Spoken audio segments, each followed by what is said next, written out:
come to order. The chair recognizes himself for 5 minutes for an opening statement. Welcome to today's hearing before the Subcommittee on Environment. This year, we've revisited some of our country's most important environmental laws and confronted emerging challenges in protecting our environment and promoting a regulatory climate that encourages innovation and economic growth. Among other things, we've identified shortcomings with the administration of the Toxic Substance Control Act that delayed newer, safer chemistries from reaching consumers, explored opportunities to revitalize brownfield sites for crucial infrastructure projects, evaluated the state of technologies to improve our recycling systems, and passed common sense Clear Air Act reforms. Today, we're examining EPA's decision last year to designate two PFAS chemistries, PFOA and PFAS, as hazardous substance under the Comprehensive Environmental Response, Compensation and Liability Act, also known as CERCLA, or the Superfund Law. CERCLA was enacted in 1980 to facilitate the cleanup of the most contaminated sites around the country and to establish a scheme to hold liable for cleanup costs the parties responsible for that contamination. Superfund imposes strict and joint several liability on parties. In other words, a responsible party could be responsible for the entire cost to clean up a contaminated site, even if its contribution to the pollution was minimal. CERCLA excludes exemptions as well as defenses to liability for certain parties, such as bona fide prospective purchasers and innocent landowners, as they are referred to. However, in the context of the hazardous substance designations for PFOA and PFAS, there are concerns that existing exemptions and defenses may not adequately protect a class of parties commonly known as passive receivers who did not manufacture or use PFOA or PFAS, but may have acquired, used, or disposed of material containing these chemicals. Today, we will examine the impacts of potential liability for PFAS contamination on these entities. Congress has clarified and expanded liability protections before, such as by passing the Small Business Liability Relief and Brownfields Revitalization Act of 2002. We will consider how concerns about PFAS liability may deter a range of economic activities and whether changes to CERCLA or other legislative action are needed. Additionally, at our March hearing on reauthorization of the Environmental Protection Agency's Brownfields program, we discussed the tremendous potential of the estimated 450,000 brownfield sites in our country for housing important infrastructure such as power generation, semiconductor manufacturing facilities, and data centers. We hope to examine whether concerns about liability for PFAS hinder the redevelopment of these sites. To this end, we welcome Susan Bodine, who previously served as Assistant Administrator for the Office of Solid Waste and Emergency Response at EPA during the George W. Bush administration, and then as Assistant Administrator for the Office of Enforcement and Compliance Assurance in the first Trump administration, in addition to senior staff roles in both the House and Senate. We're also joined by Lawrence Falby, Chair of the International Council of Shopping Centers Environmental and Land Use Policy Committee. Mr. Falby will share his experience on how potential PFAS contamination impacts real estate transactions for those seeking to reuse those sites. Next, Emily Donovan joins us as co-founder of Clean Cape Fear, a grassroots community advocacy organization focused on the presence and impact of certain PFAS in communities. We also welcome Tracy Meehan, who represents the American Water Works Association and served as EPA Assistant Administrator for Water, also during the George W. Bush administration. I thank all of our members and witnesses for being here, and I look forward to today's discussion.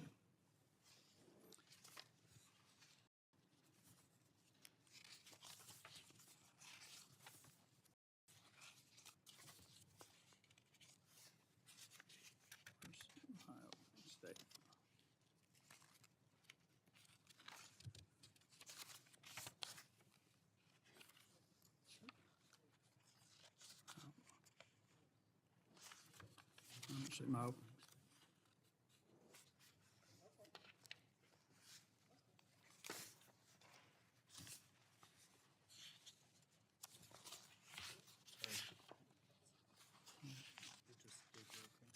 Oh, that's right.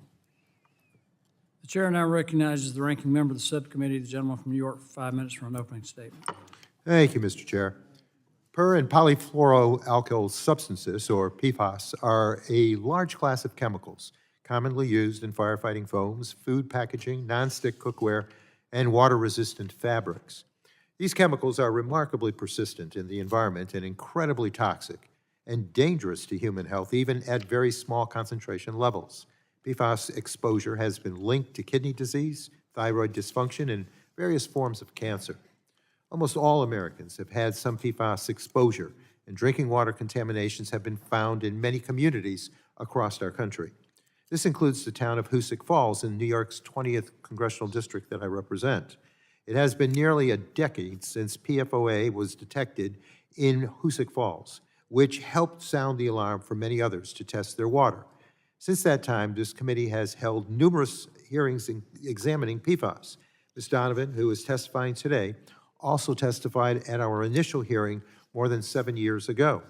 In years since that hearing, there has been increased public awareness, improved scientific understanding, significant funding for remediation included in the Infrastructure Investment and Jobs Act, and major regulatory actions taken at the state and federal levels to address PFAS risks and hold polluters accountable. EPA released a PFAS action plan during the first Trump administration and a PFAS strategic roadmap during the Biden administration. Actions were taken across program offices and under multiple environmental laws, including the Safe Drinking Water Act, the Clean Water Act, TSCA, and CERCLA. Many of these actions have focused on the two long chains of PFAS, PFOA and PFOS. These are certainly the best-known PFAS, but domestic manufacture of these specific chemicals largely stopped years ago. Real and ongoing risks for future exposure will come as companies substitute these PFAS with dangerous replacements such as Gen X. After many years of sounding the alarm and developing plans, we're really only now just beginning to see a federal regulatory response take effect, headlined by drinking water standards and a hazardous substance designation being finalized for PFOA and PFOS during the Biden administration. But we have also seen some troubling actions taken this year by the Trump EPA to undo past progress, including approving pesticides containing PFAS, eliminating drinking water standards for 4 short-chain PFAS, including Gen X, delaying drinking water compliance deadlines for PFOA and PFOS, and limiting PFAS reporting requirements under TSCA. To its credit, to date, the Trump EPA has left in place the hazardous substance designation of PFOA and PFOS. This CERCLA listing is incredibly important. It requires the reporting of releases and compels those responsible for contaminations to remediate. It ensures that polluters are held responsible. Regarding the specific subject of today's hearing, I want to be clear that I do have some sympathies for water systems and other passive receivers, entities that receive media containing PFAS but do not produce or use it themselves, if they are taking all the necessary steps to act responsibly and indeed protect the public. I do believe everyone wants to do the right thing and keep people safe and healthy, but groups have been asking this committee for a CERCLA exemption for years, long before the hazardous substance designation was even initiated by EPA. And I've seen very little evidence that an exemption is needed at this time. Before we start preemptively creating loopholes in our environmental laws, we must make certain that we are addressing a real problem. EPA has a history of developing enforcement discretion policies and was done in this case. And I believe we should wait and see if there is a systematic failure of this approach before Congress grants any exemptions. After a decade of slow and deliberate action, we're now only beginning to get our arms around the challenge to prevent PFAS from entering the environment in the future and to remediate it where it exists. We are still in the early days of implementing a comprehensive regulatory strategy that protects our communities from the damage PFAS are causing. And I cannot support any effort that jeopardizes or undermines the progress that has been made to date, whether that is by the administration or Congress. So with that, I thank you, Mr. Chair. I look forward to today's discussion. Welcome the panelists, and yield back. Chair now recognizes the gentleman from Kentucky, the chairman of the full committee, for 5 minutes for an opening statement. Thank you, Chairman Palmer, for convening this final committee hearing of 2025. And the first session of the 119th Congress is coming to a close. and I'm proud of the work we've done to facilitate the delivery of more affordable energy to families across the country, pare back burdensome regulations, and foster domestic innovation and manufacturing. I absolutely believe we can have a thriving economy while simultaneously protecting our environment. To that end, we must consider whether our current environmental laws are fit for the purpose to meet today's increasingly complex world. The Comprehensive Environmental Response Compensation Liability Act, CERCLA, also known as the Superfund Law, was enacted in 1980 to establish a framework for assigning liability for the costs of cleaning up contaminated sites. Though the Superfund Law has been amended several times, today we will consider whether it works to facilitate the cleanup of land contaminated by two PFAS chemicals that EPA has designated as hazardous substances, and how liability concerns may impact water utilities, farmers, land developers, waste management, and other sectors of our economy. Additionally, we will assess what additional guidance may be needed for parties who want to be good stewards of the environment and follow the law, but unsure how to do so in the context of contamination from these two PFAS chemicals. I am confident we can rise to the challenge and avoid making decisions driven by fear and misinformation. The word PFAS can trigger concern because it is important that we acknowledge that the PFAS family contains thousands of different chemistries, many of which are found in electronics, medical devices, infrastructure materials, safety equipment, and other essential uses that are not believed to pose a risk.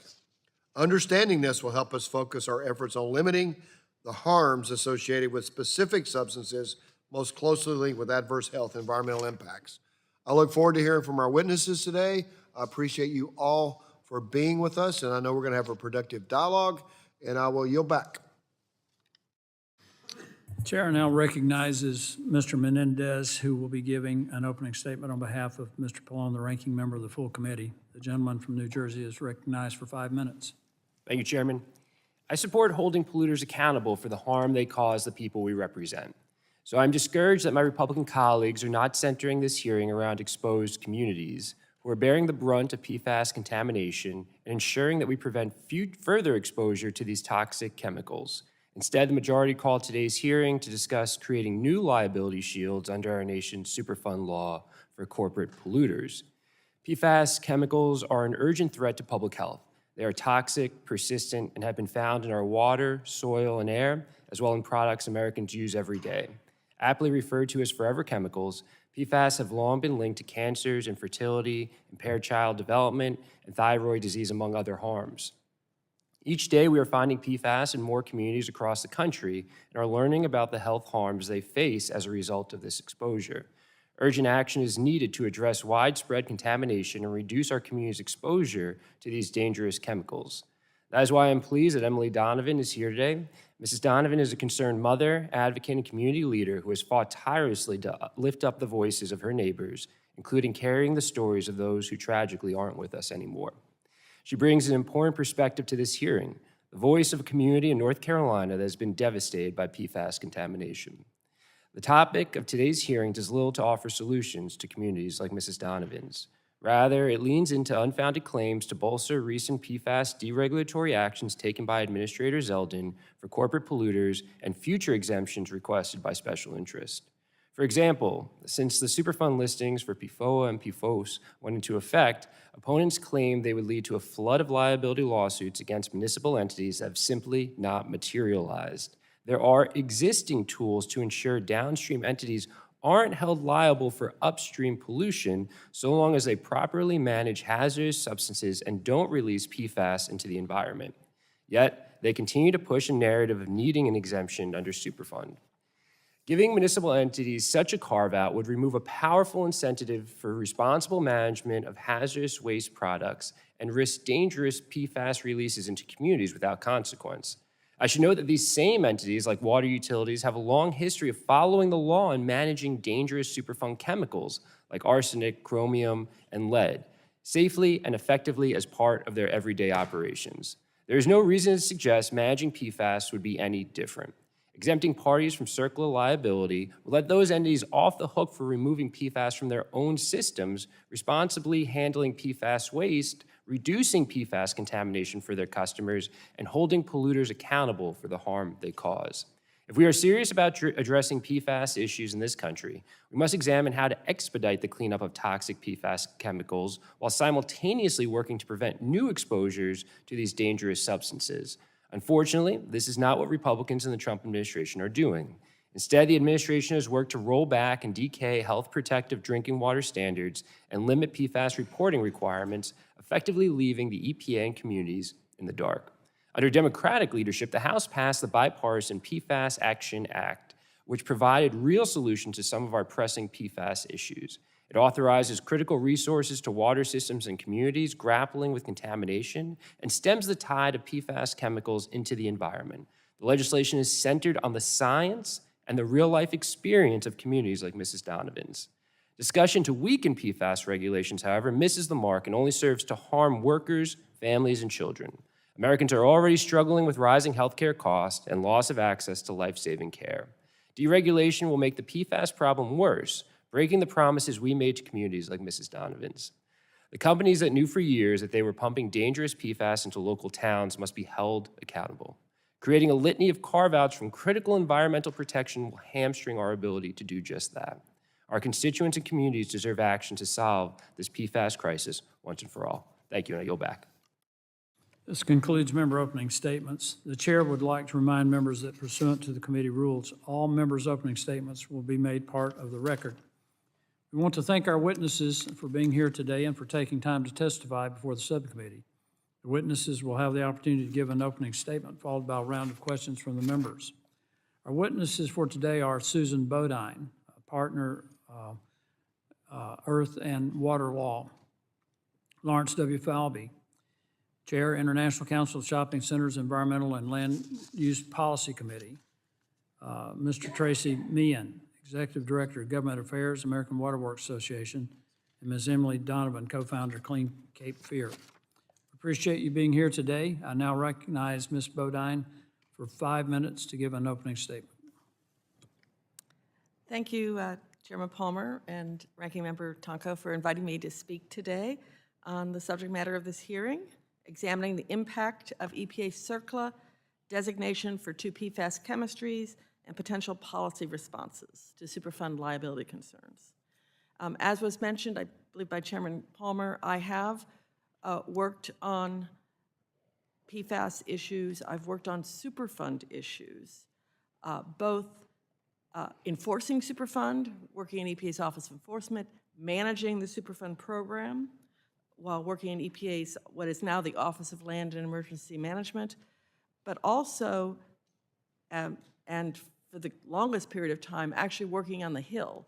I was here working in the Transportation Infrastructure Committee back in the 90s when Congress was trying to do Superfund reform, and we were working closely with Energy and Commerce Committee, because the committees share jurisdiction, trying to make the program more fair, because it is well known that Superfund is a very draconian statute that sweeps in a lot of parties, including parties that I've heard members on both sides of the aisle say should not be held liable. And it's with that background and kind of knowledge base that I come here to talk to you today. My goal is to help the subcommittee understand what are the implications and to offer some considerations as you consider a response. So my written testimony, and I'll summarize, it makes 5 points. I mean, the first is that the Superfund liability system, it's not about polluter pays, it ensnares parties with little to no responsibility for contamination. It's a way to expeditiously, it's a way to get cleanup done, but it is not based on causation. It's not based on who is actually responsible. I've heard Ranking Member Tonko talk about people who didn't produce it or use it. I heard Congressman Menendez talk about people who caused contamination and characterize those people as polluters. The statute sweeps in far more people than the entities that you just described as ones that you would like to keep liable. And in doing so, it creates enormous transaction costs. And I go into too much detail, I'm sure, in my written statement about those costs and various entities like GAO, Rand Corporation, et cetera, who have quantified those costs. This is not cost spent on cleanup. This is cost spent on lawyers fighting about liability. The consequences for PFOA and PFAS are different. I've heard the same statements from environmental groups saying, why is this any different from other hazardous substances? The EPA can manage that, the courts can manage that. The reason it's different is because PFAS, PFOA and PFAS are ubiquitous in the environment. And when you add that to the fact that EPA back in 2024 put out two risk assessments that said that basically if you can detect it, there's a risk. So there are these risk assessments out there. They're not risk management tools. They're simply just a risk assessment saying, you know, that incredibly low levels may be risky. Now, my testimony talks about that as well, you know, whether or not those incredibly low levels are accurate or whether there should be higher levels. Nonetheless, just know that because of those incredibly levels and the fact that it's found everywhere, the designation of PFOA or PFAS creates a different situation than you might find with other hazardous substances, even those that are ubiquitous. I mean, lead is ubiquitous. But lead, we have levels that we know are management levels, levels that you would clean up. I also want to address, I've heard members say, well, isn't EPA's enforcement discretion the answer to everything? And the answer is no, because it only applies to EPA itself, and because some of the data, again, back working on Superfund for years, EPA only brings about a third of the cases. And so the vast majority of litigation out there is brought by parties other than EPA. Congress also has a long history of codifying and creating exemptions based on EPA's enforcement discretion.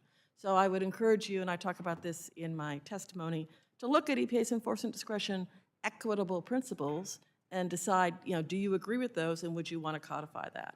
And then finally, and I know I'm out of town now, you don't want to create an unfair situation where somebody is off the hook and someone downstream is a victim. That's what the trust fund is for, and I put numbers in my written testimony about what the levels of the Superfund trust fund are and the fact that that money is available to EPA to do cleanup to address situations where you've identified a real risk. Thank you very much. I'll be happy to answer questions. Chair now recognizes Mr. Meehan for 5 minutes for his opening statement. Thank you, Mr. Chairman, and thank you also, Ranking Member Tonko, for inviting us to testify. Thank you again for inviting us to address the committee. The AWWA is made up of 43,000 individual members, 50,000 individual members representing many disciplines from finance, engineering, science, advocates, anyone involved either with the water utility sector or are supporting that sector. 80% of the population of North America is served by our membership. We include also among our membership of the water utilities, also many of those are combined systems, wastewater, about 40% do both wastewater and drinking water. Some do stormwater too. Anyway, we appreciate this invitation. This issue of PFAS is, of course, a challenging one, and I appreciated the overview of some of the legal points that Susan Bodine made. Our utility members do not, as was pointed out by the chairman, manufacture, use, or profit from PFAS. And in fact, pursuant to the new regulations that EPA has promulgated, we're investing literally billions of dollars. And that is not an exaggeration, because you need to include not just the capital investments, but the ongoing O&M costs that honestly run in perpetuity in many cases, or at least as long as there's potency in the chemistry. Paradoxically, these robust investments that utilities are making create the possible liability under CERCLA, or Superfund, as Susan noted. We use technologies that have been approved by EPA, include granular activated carbon, which can be reactivated and replenished, but eventually has to be disposed of. Also ion exchange and reverse osmosis. All of these best available technologies generate residuals, which is the waste product from the treatment. On the wastewater side, they're called biosolids, and they use different technologies. But again, these are massive waste streams, and a lot of it's been land applied or sent to municipal landfills. But now, with the nature of a persistent persistent toxic like the PFAS compounds, you concentrate the toxicity, and then we have to manage and dispose these residuals in light of the Superfund designation as a hazardous substance, So instead of going to a municipal landfill, you might want to be looking now at a RCRA certified landfill or an incinerator. But other options are going to be either you're going to have more expense and fewer options. And again, not only is Superfund strict joint and several, it is retroactive liability. And so you could have a Superfund site that is the result of decades of previous, what was previously legal disposal practices. Again, CERCLA, as Susan eloquently described, has a wide liability net. She used the term draconian. It's a term I might also approve of. Again, strict, joint, several, and retroactive liability. And while the intent of CERCLA was to hold polluters responsible, polluter pays principle, with the ability of a potentially responsible party, and there's many of those out there, and there's 4 different categories in Section 107. You can check the briefing paper you got. There's at least 2, maybe 3 opportunities for utilities to be swept up in the liability net, brought in not necessarily by EPA, who's always avoided bringing in municipalities, but other potential responsible parties. And there's examples of that. I'll go into that later if you have questions.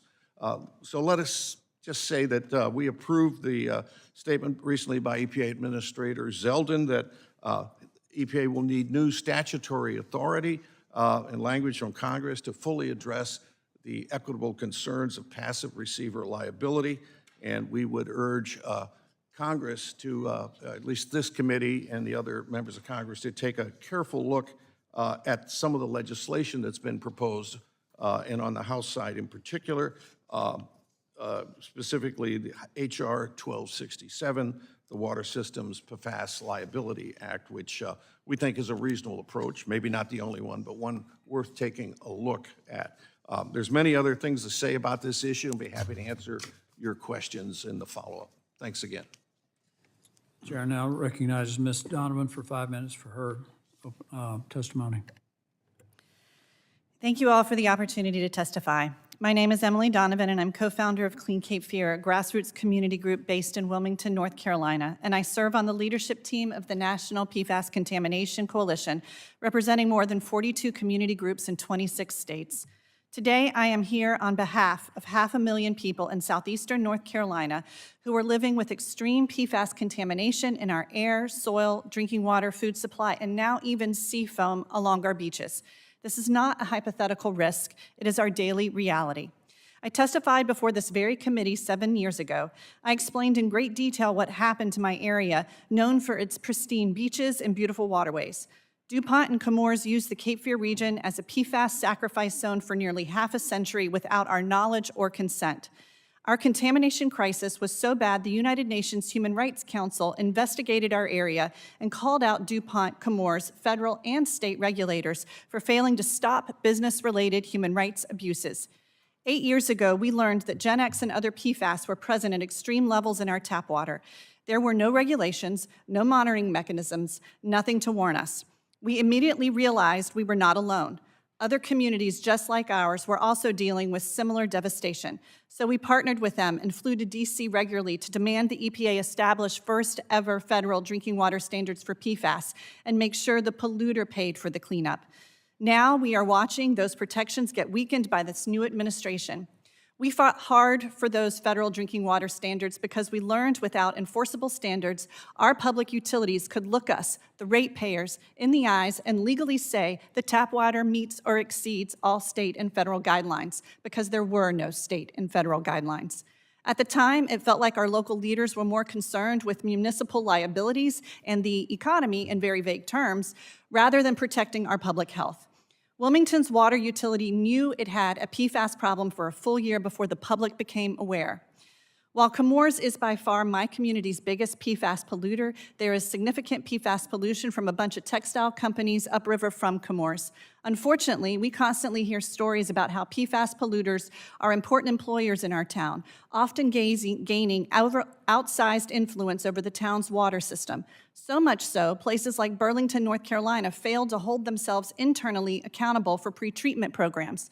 We've witnessed too often, especially in small towns, the water utilities often function as industry and developer paradises instead of true stewards of public health. I'm hearing a lot of people talking about how costly cleanup for PFOA and PFOS will be, but no one is remotely talking about an immediate moratorium or ban on all PFAS because the cleanup and liability is so costly. I believe lawmakers and regulators have not done far enough. The entire class of PFAS should be designated as hazardous waste under the Resource Conservation Recovery Act. Last month, new research confirmed that short-chain PFAS like Gen X are now dominant in municipal waste streams. Yet here we are debating whether to weaken accountability for two PFAS that haven't been in commercial use for over a decade. We have a true public health problem that no one in this room created, but all of us are required to solve. In the 8 years I have been coming to DC begging for solutions, I have never seen the water utility lobby groups stand beside us demanding better source protections. We are already paying for this cleanup. I raised my children on this water because I thought it was good for them, because water should be good for children.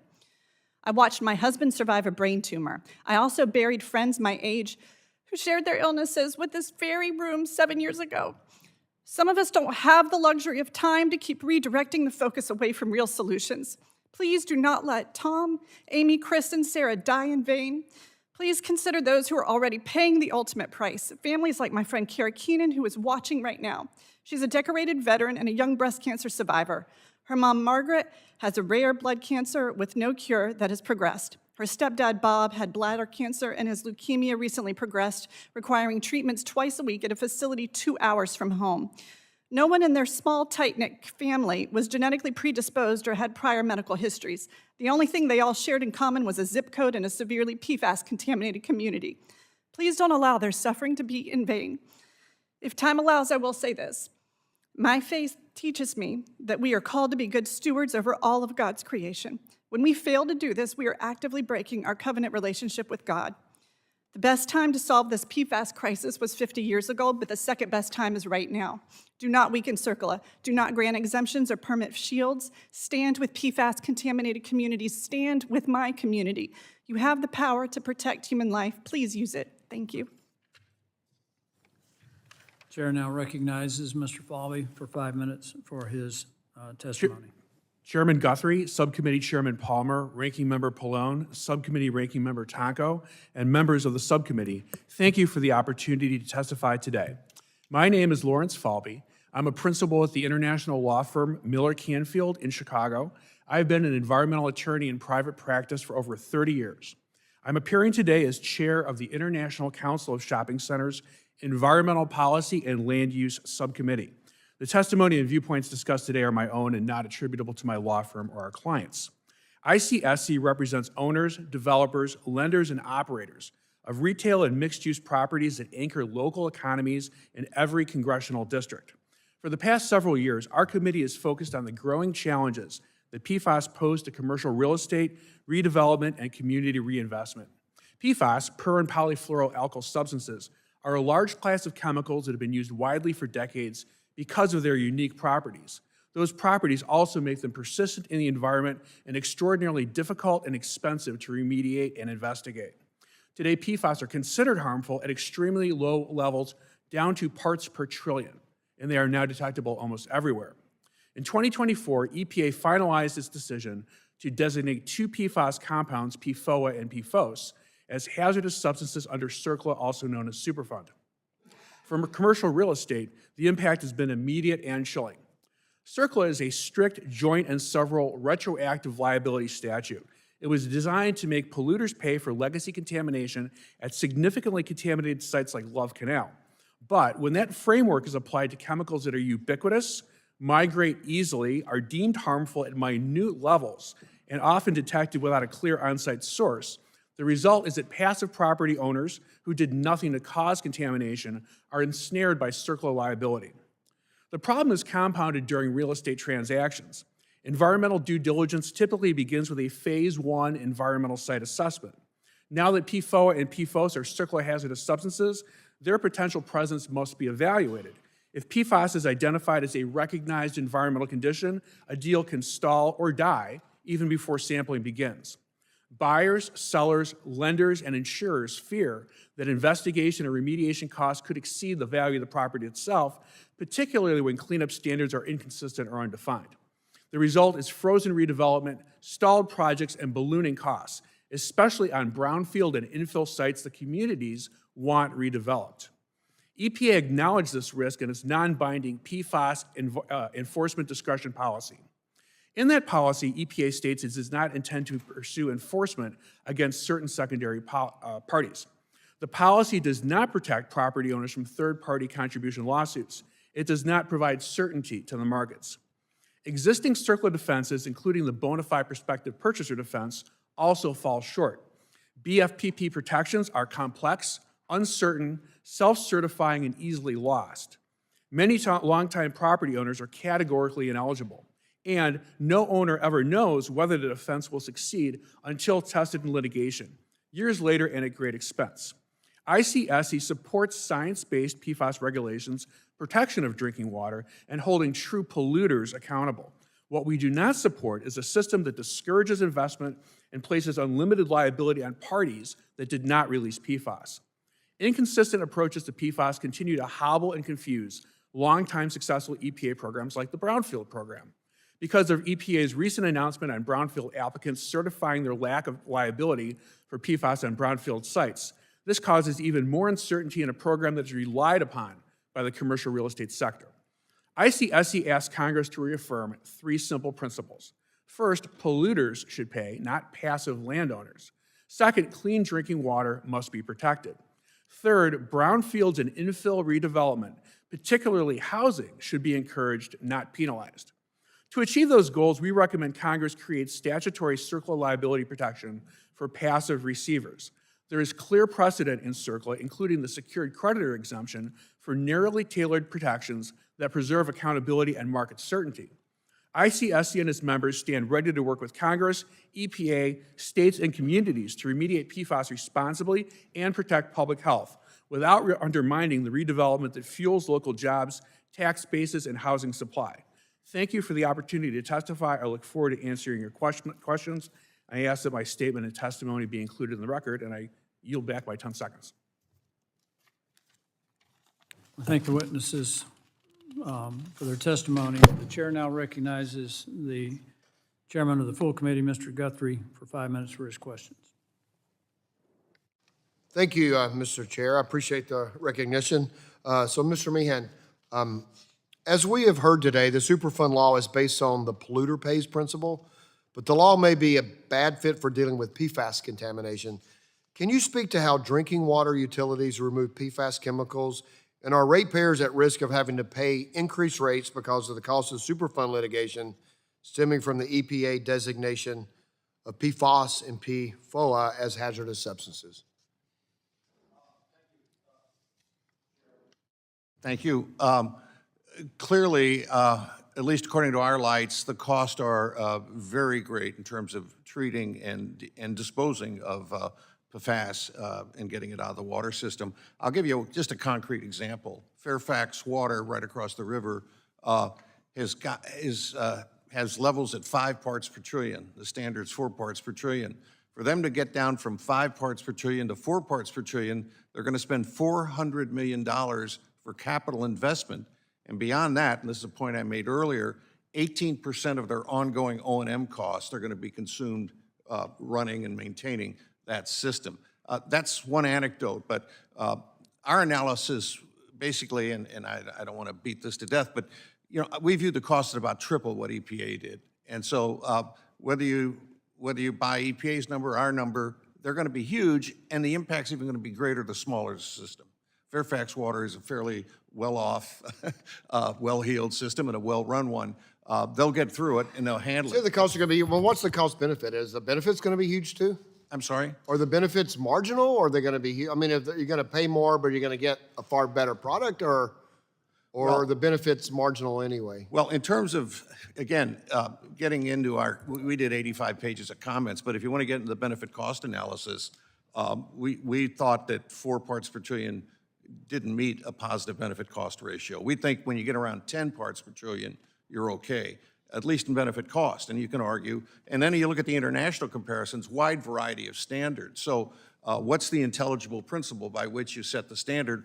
We think benefit cost. So you're saying you pay far more money than go from 10 to 4 parts per trillion. Yeah. Costs far more than the benefit. So let me go to It's huge. Ms. Bodine. In your testimony, you discussed how the Superfund Trust Fund must be available to help clean up the sites contaminated by PFAS. What is the significance that EPA designated these 2 specific PFAS chemicals out of the thousands of PFAS chemicals as hazardous substances? And does this mean that all PFAS are danger to public health and environment? I don't know, I read that fast. Did you get it all? I hope so. A couple of questions there. So without the Superfund designation, without saying that PFOA and PFAS are hazardous substances, EPA still has the authority to address releases of PFOA and PFAS using their own funding, using the Superfund Trust Fund dollars, because they consider them pollutants and contaminants, and EPA is allowed to say, we think this pollutant and contaminant presents an imminent substantial danger in this situation, and therefore we're going to use our own money, come in and address it. EPA hasn't been doing that, but they have that authority. By listing it, then EPA can sue people instead, or to the point of the other witnesses, other people can then bring lawsuits also. And I'm sorry, the second half of your question? Time goes, I want to switch to one more. So thanks. So Mr. Falvey, in your testimony, you talked about EPA enforcement discretion policy and Superfund defenses do not adequately address concerns property developers may have. So in my area, we have data centers and things that are coming, and people are really, really concerned, and fairly, about good farmland being used up for this. And so the sites are industrial sites, but we got to make sure they're safe. We got to make sure they're clean. We got to make sure people can use them. But how could Congress improve the liability defenses in the existing Superfund law to address these concerns so these kind of brownfield sites can be developed? Yes, thank you for the question, Chairman Guthrie. I think as I've testified, what we're looking for is a passive receiver exception that addresses people or entities that did not pollute using PFAS, simply owning property under CERCLA at this point for PFOS and PFOA as CERCLA hazardous substances invokes that liability. And the reason why the enforcement discretion policy and some of the existing defenses in CERCLA are not sufficient is because for the enforcement discretion policy, as I think was already mentioned, it is only applicable to EPA. It does not bar third-party liability lawsuits, and that causes uncertainty in the marketplace, and that makes it very difficult for redevelopment to occur. With the bona fide prospective purchaser defense, there are other issues with that. There has to be a transaction involved. You have to have bought the property after January 11th, 2002, which is when the BFPP came into existence. My time has expired, though. So I appreciate your answer. We'll get more of it later, and I will yield back to my friend from Alabama. Gentleman yields. Chair now recognizes the ranking member, Mr. Tonko, for 5 minutes for his questions. Thank you, Mr. Chair. Ms. Donovan, once again, welcome back to the subcommittee. I appreciate your passionate appeal to this group. I don't expect you to have followed all of our activities since you last testified, but one issue that has been coming up recently is discussion around reauthorizing TSCA. Now, there are industry groups that have been critical of how the Lautenberg Act changed TSCA's new chemicals program. They argue that long delays and regulatory hurdles are disincentivizing innovative new chemicals from coming onto the market and supplanting much more dangerous chemicals already in use. I think what has happened to you and your community is an important cautionary tale that we cannot just assume that a new chemical replacing an existing known to be harmful chemical will truly protect Americans.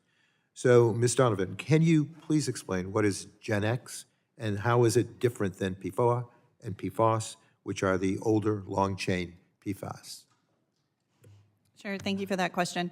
So Gen X is the commercial replacement to PFOA that DuPont developed. And when it was tested, it showed to be nearly as toxic as PFOA. So the EPA said you can make it, but you can't release it into the environment. The reason why we ended up having extreme levels of Gen X in our tap water is because it was released as a byproduct. Clearly, these chemistries are messy and are ending up everywhere. Not only are we dealing with the legacy contamination from PFOA and PFOS that are no longer in commercial use, but now we have all of these new PFAS, 14,000 per the EPA.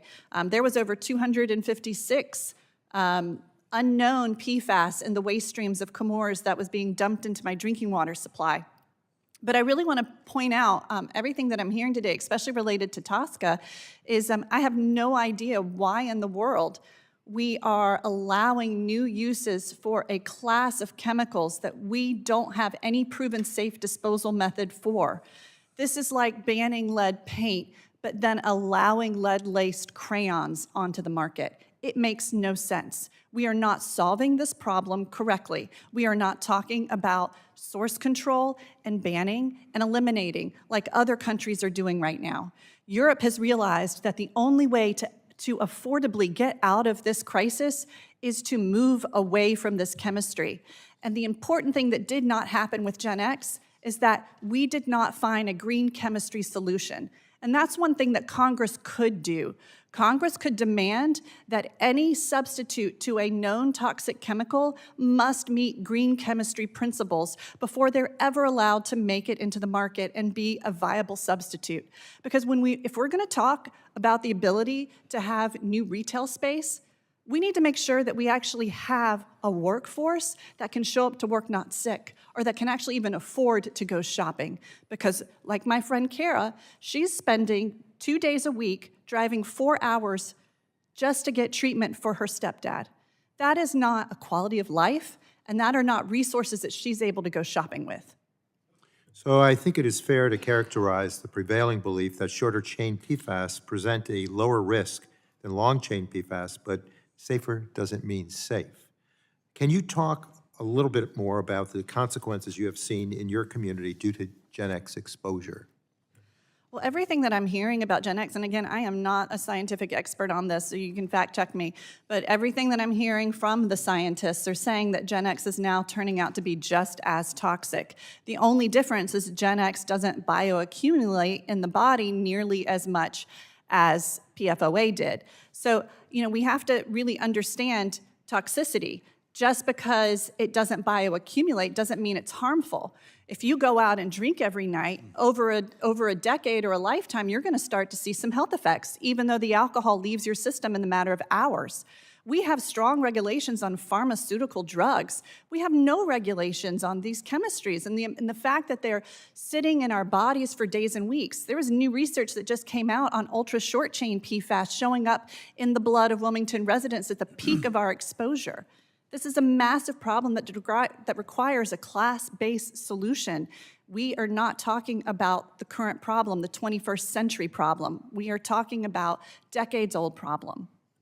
Well, today industry groups may suggest that we could develop a chemical safer than Gen X if only manufacturers were not hampered by overly burdensome upfront reviews. So similarly, some people are calling for an expedited TSCA approval process for new chemicals that may be important for building data centers, processing critical minerals, and other national priorities. So again, I appreciate your appearing before us today, and I yield back, Mr. Chair. The gentleman yields. I now recognize myself for 5 minutes for questions. Mr. Meehan, in your written testimony, you state that CERCLA was not designed for chemicals like PFOA or PFAS. I'd like for you to explain that a little bit, but I also want to know, are there other laws already on the books that are better for addressing these?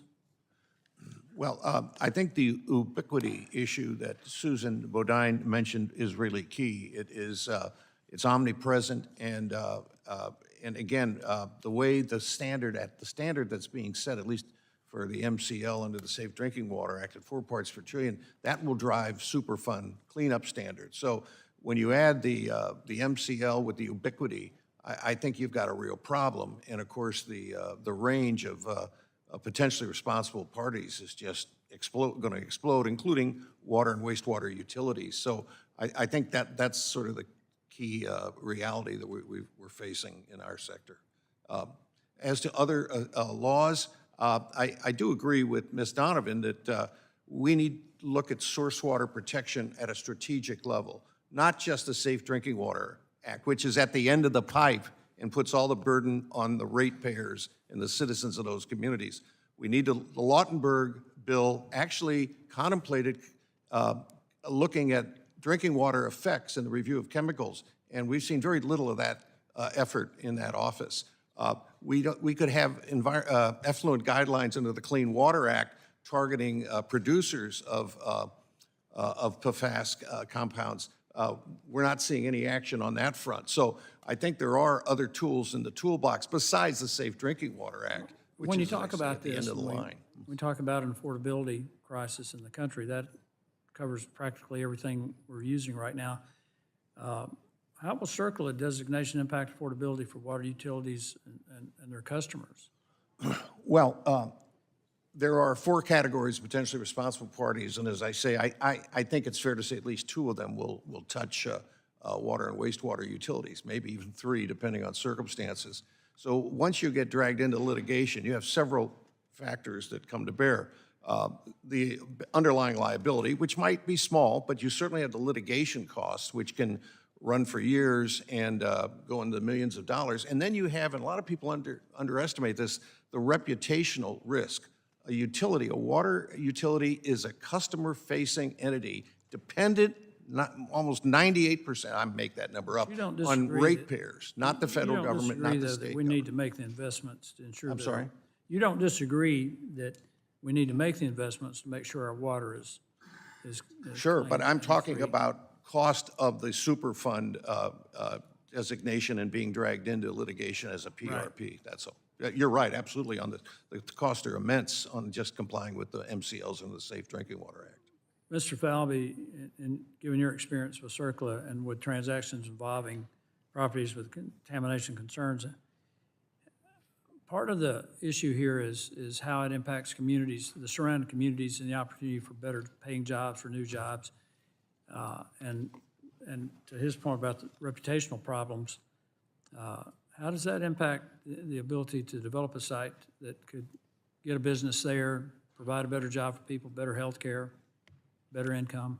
Yeah, so the development community and markets and lenders hate uncertainty. And what the PFAS, PFOA, or the PFOA, PFOS designation does is it injects that uncertainty into the market because the cleanup standards are not well-defined, they're inconsistent from state to state, and with a chemical that's ubiquitous in the environment, finding the actual source is very difficult. So for cleanups of property to be accomplished, trying to investigate where that PFAS came from is extremely expensive, and given that it's ubiquitous in the environment and deemed hazardous at very minute cleanup levels, it implicates a lot of liability.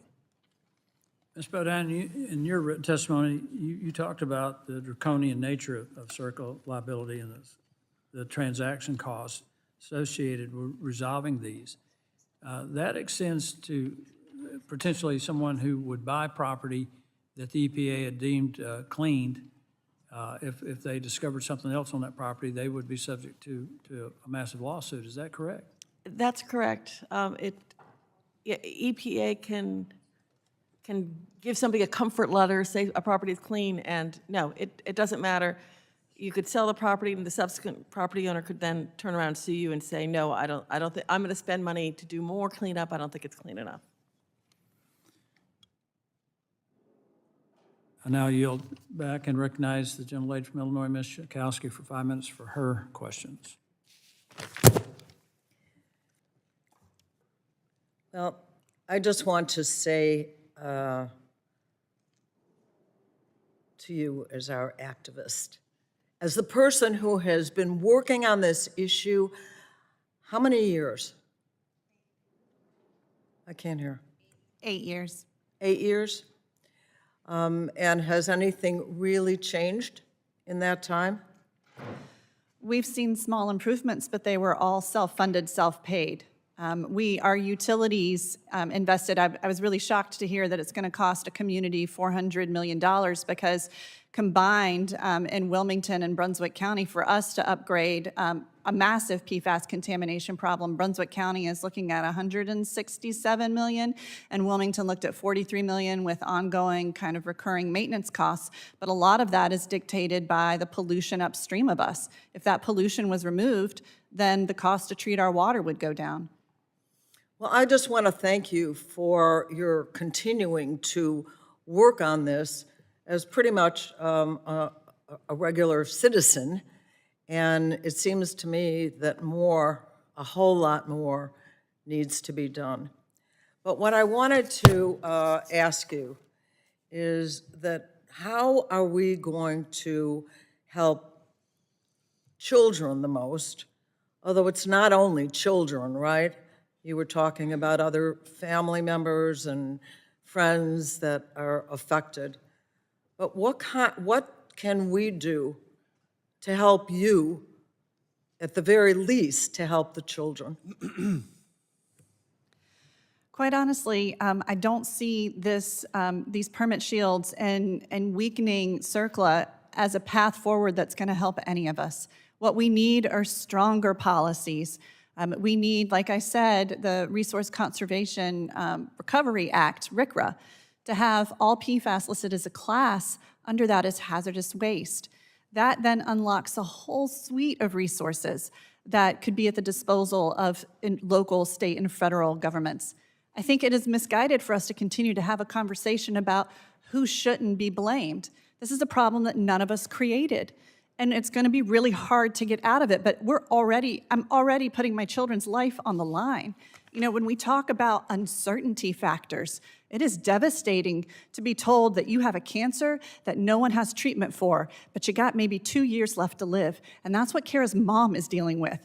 That is an uncertainty factor that is soul-shattering.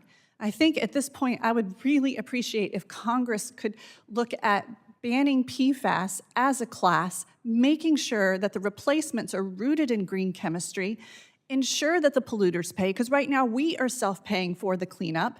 We don't want this in our water. We did demand that our utilities make the investments to clean it up. And I think we need to also pay attention that some of these utilities, like my utility in Brunswick County, hadn't had a major upgrade since the 1980s. It was time for them to upgrade their infrastructure. They were working in 20th century technology, but we're in a 21st century environment with 21st century chemicals. It is time for us to make sure that we are treating water as sacred as it is, because it is a basic need, it is a human right, and we need to stop allowing business-related human rights abuses to occur. So are pretty wealthy companies like DuPont involved in your community? They're involved heavily upstream. They're a significant employer. They employ about 500 workers. And the problem that we're seeing is that these workers are dealing with a double exposure. They have the potential for contaminated groundwater if they're on private wells, or they're having the issue with public water supplies also being contaminated while going into a work environment that is not necessarily putting the needs of them over the needs of the product. You know, some things that I've heard workers joke about is that they're given clean suits, but it's not necessarily to protect them, it's to protect the product. You know, this needs to be a shift, a cultural change. If we're going to play with the devil, because that's exactly what this chemistry is, the fact that it lives forever, we're playing God here with these things, and we're not treating them with the care that they need to be treated with, and understanding that this is a very dangerous proposition to be using this chemistry. In terms of the children, do we have any particular efforts to be able to protect our kids? No, women carry an incredible body burden related to PFAS, and in fact, babies are being born contaminated. Breast milk is contaminated. I have had women call me and ask me how to put filters inside their houses just to try and create a protective bubble for themselves, because they are terrified of increasing their exposure. But it would be their effort. Yes, their effort protect. inside their home. And it's nearly impossible. That's the one thing that we've learned, is that sometimes commercials will pay for a utility, a filter under the sink, but they won't put one on a shower. We have backyard gardens that are contaminated with PFAS right now. Coming from Chemours, we can trace back the signature of PFAS that's being released in the Gentlewoman's air. time has expired. Sorry to cut you off. Are you clicking me because we're done? Okay. Well, Well, I'm gonna yield back, but let me just say one thing as an activist myself. You are doing everything you can, but the result is too small right now, and we have to fight. I mean, all the people need to understand that our kids are at risk right now. Thank you. I yield back. the gentlewoman yields. The chair now recognizes the gentleman from Ohio, Mr. Latta, for 5 minutes for his. Thank you, Mr. Chairman, and thank you to our witnesses for being here with us today. EPA issued an April 19, 2024 memorandum entitled PFAS Enforcement Discretion and Settlement Policy under CERCLA. The memorandum stated EPA does not intend to pursue entities where equitable factors do not support seeking response actions or costs under CERCLA. EPA explained in its memo that its enforcement discretion policy provide protection where circumstances warrant narrow the scope of liability and focus on the significant contributors to contamination at a particular site. Ms. Bodine, given your previous role as the Assistant Administrator for EPA's Office of Enforcement and Compliance, are there any challenges to using the enforcement discretion guidance or memos in the context of CERCLA or PFAS contamination? Yes, thank you for the question, Congressman. The policy is just that, it's a policy, and it applies only to EPA. So EPA enforcement, which I explained earlier, is about a third of the cases that are brought under the Superfund statute. It has no implication, it does not restrain anyone else from suing, whether it's a state, whether it's a prior landowner, whether it's a neighbor, any third party can still sue. So EPA in its policy can say, we think based on equitable factors that these entities should not be held liable. All they can do is refrain from taking action themselves. They can't stop anybody else from doing it unless, on a case-by-case basis, they enter into a settlement agreement with that party and then give them contribution protection, which is what EPA Enforcement Office was doing before Congress enacted the Brownfields bill and provided liability protection for bona fide prospective purchasers. EPA was killing themselves trying to enter into these settlement agreements to provide protection from Superfund liability on a case-by-case basis. And when the law was passed, the Enforcement Office put out a memo saying, this is really going to save us a lot of transaction costs. Let me follow up with you. What options would water utilities have if a liable party brought them into a third-party contribution claim, given the EPA enforcement discretion does not protect utilities from CERCLA liability in that scenario?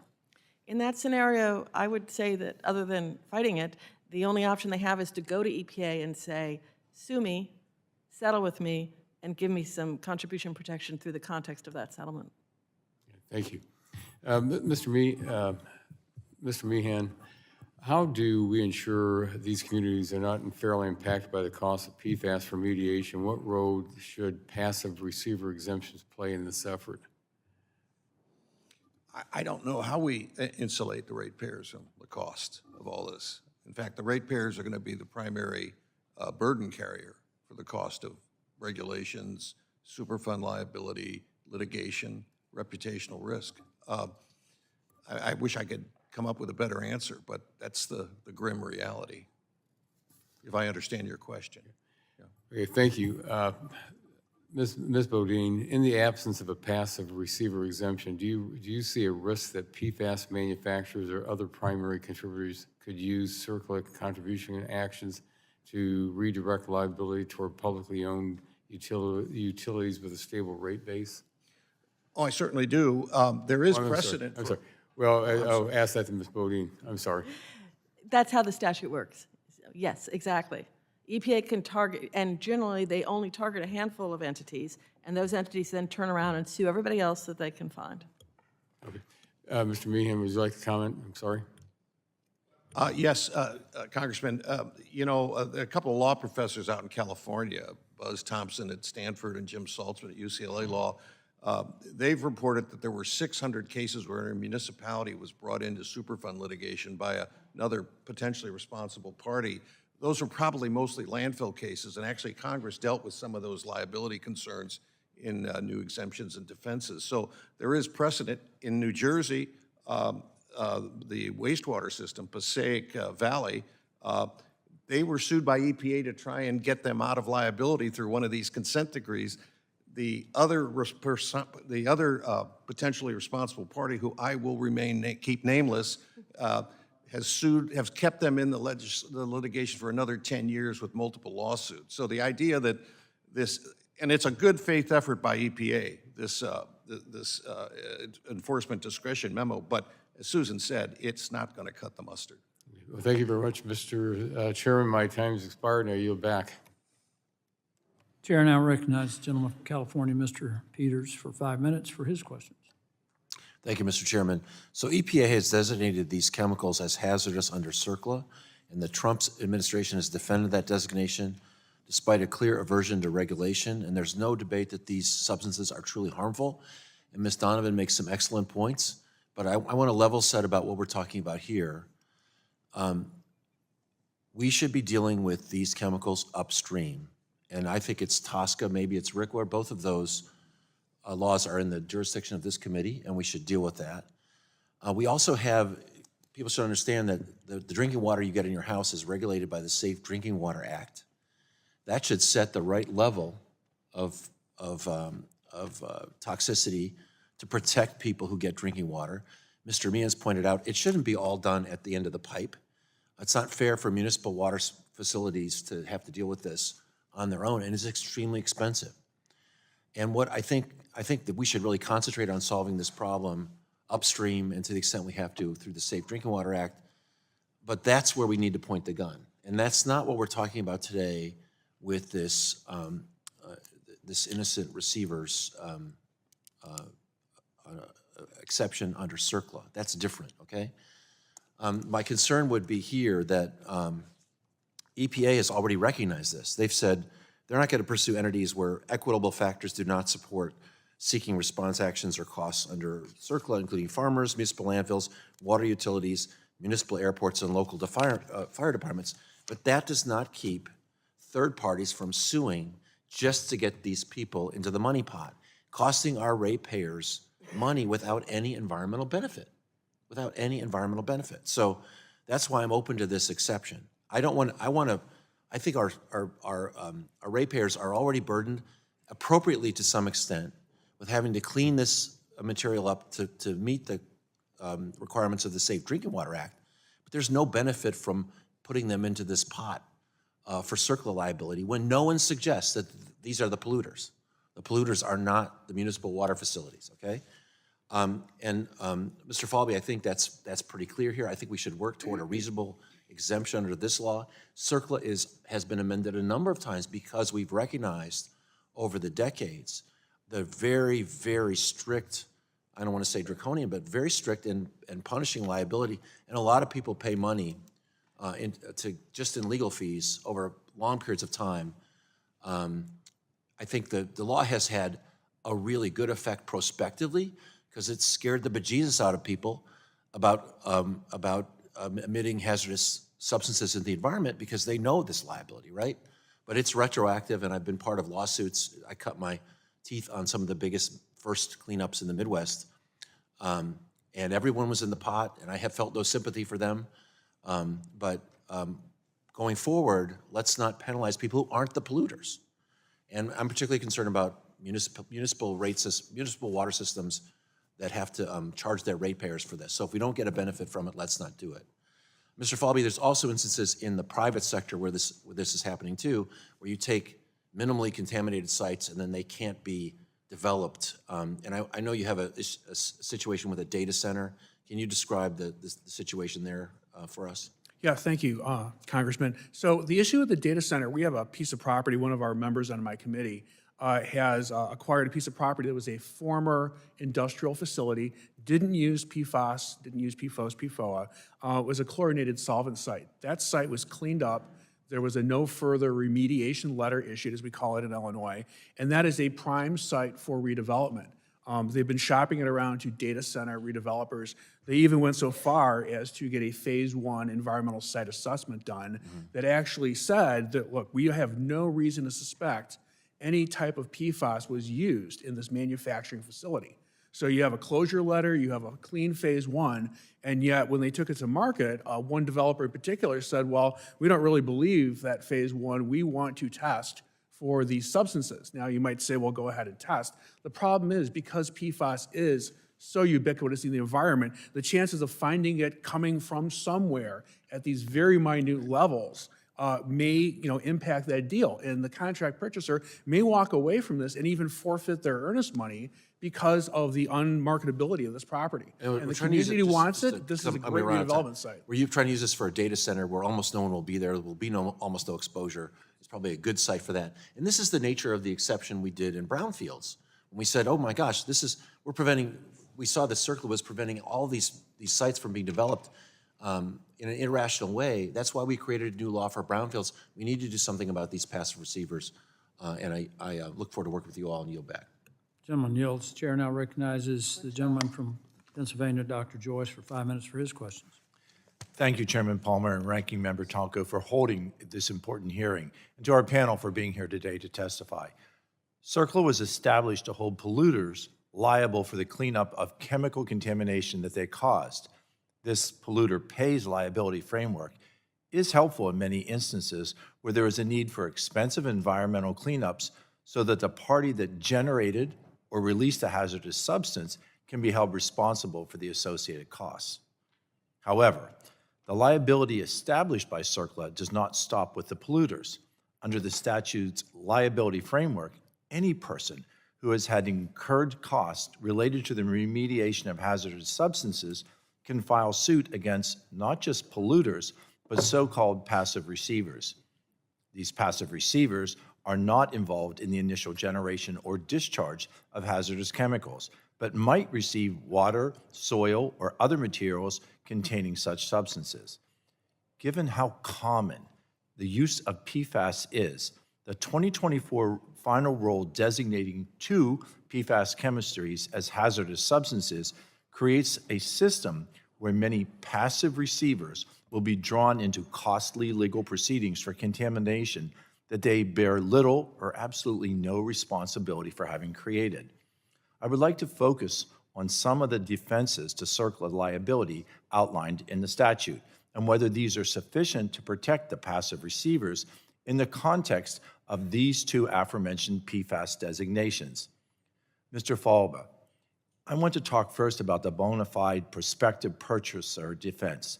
A party that purchases land that they know or have reason to know is contaminated can invoke this defense if they meet certain statutory criteria and ongoing obligations. Would you please give a brief overview of the statutory defense and how it works?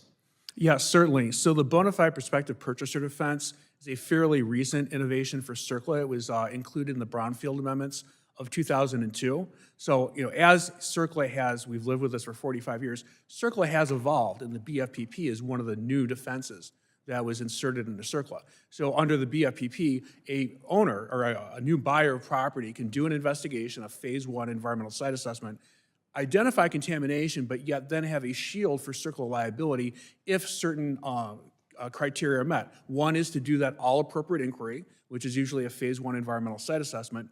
Then, though, you have to, when you get the property, you have to have continuing obligations. You can't just sit there. If there's a problem, if there's a release, you actually have to address that. So this defense can be lost. It's also self-certifying, which means EPA is not involved. So a BFPP or a would-be BFPP doesn't actually know they have maintained that defense until it's tested in litigation.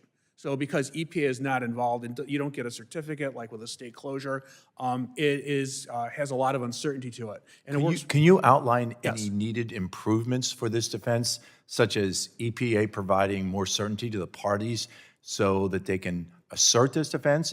And finally, in your opinion, are statutory changes needed?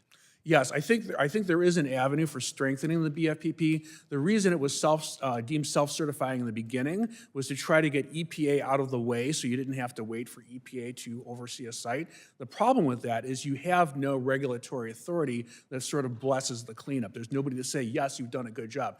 That's what happens on the state voluntary cleanup programs. As far as the statutory fix, I think there should be a passive receiver exemption built into CERCLA, very narrowly tailored for passive receivers, among them owners of real estate that did not Thank cause a you. I disposal. think we needed that clarification today. Mrs. Bodine, you noted in your written testimony CERCLA liability exclusions for innocent landowners where contamination is caused by a third party and contiguous property owners where contamination migrates from one source to an adjacent property.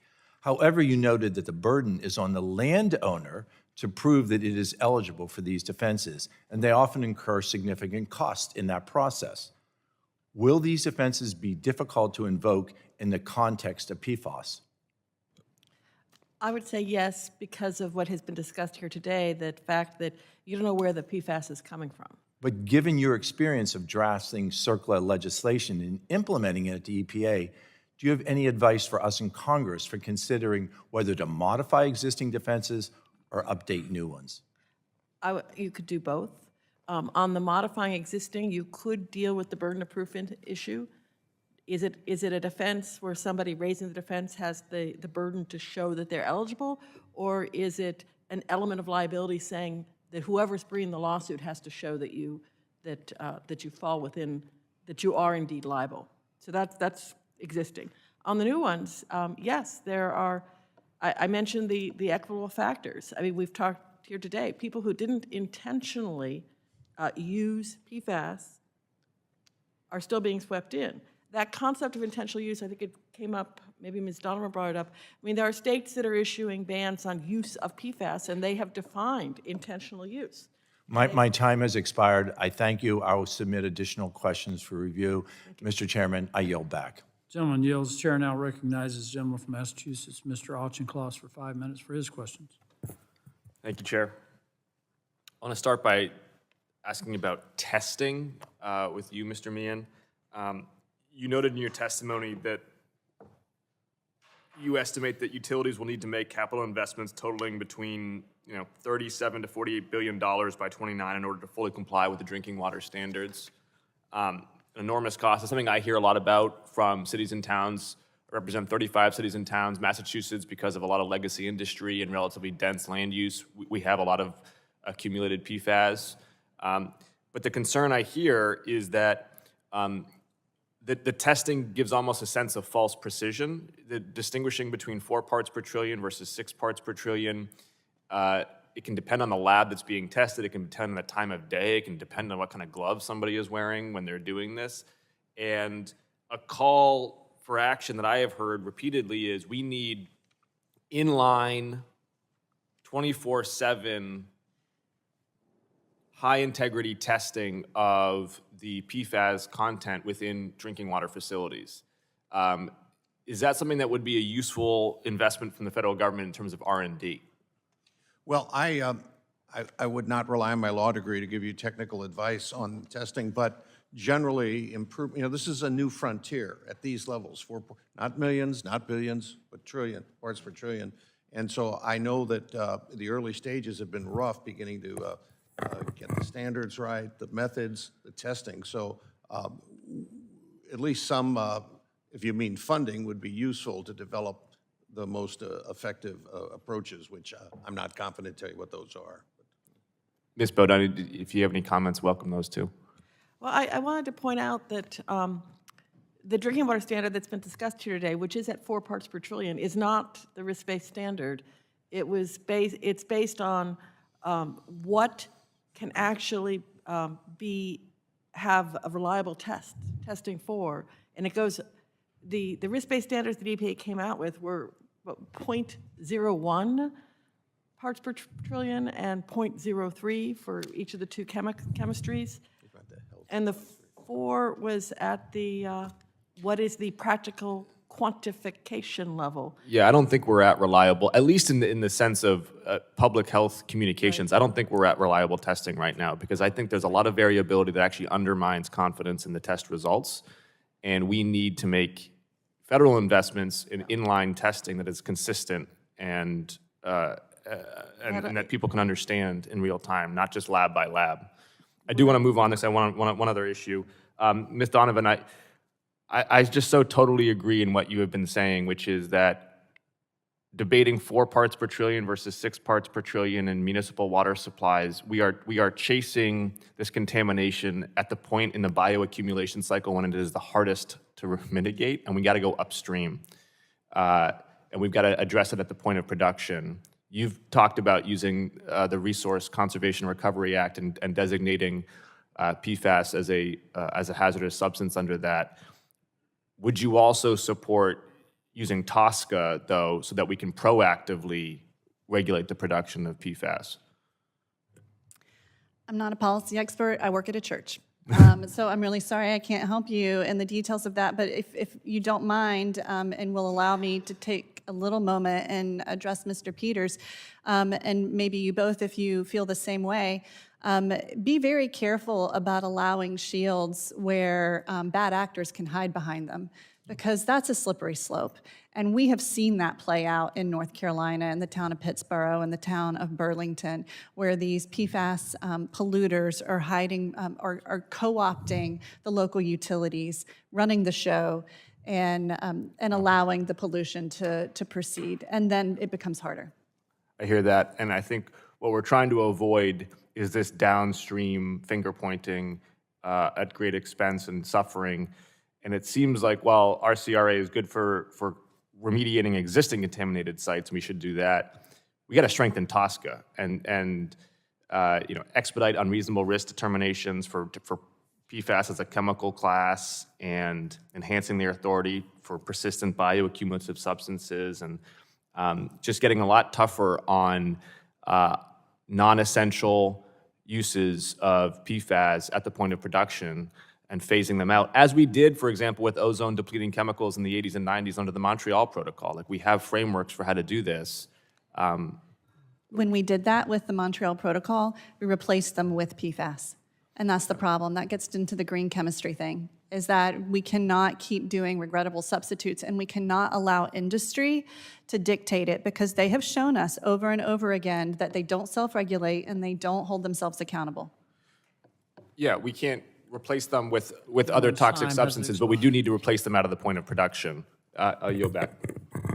The gentleman yields. The chair now recognizes the gentleman from Texas, Mr. Weber, for 5 minutes for his questions. Thank you, Chairman. Mr. Chairman, I ask unanimous consent to enter the record this letter from Dave Ross, the Executive Vice President of Veolia, a water, energy, and waste recycling company.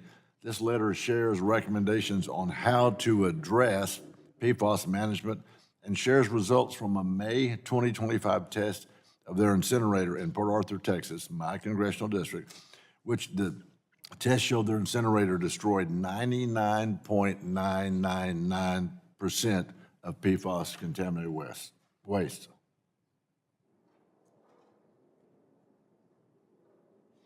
May I have unanimous consent to enter the record? Sorry, I forgot I was sitting in the chair. Without objection, so ordered. Thank you, Mr. Chairman. Mr. Meehan, is it Meehan or Meehan? Each is silent. Meehan was my next guess, yeah.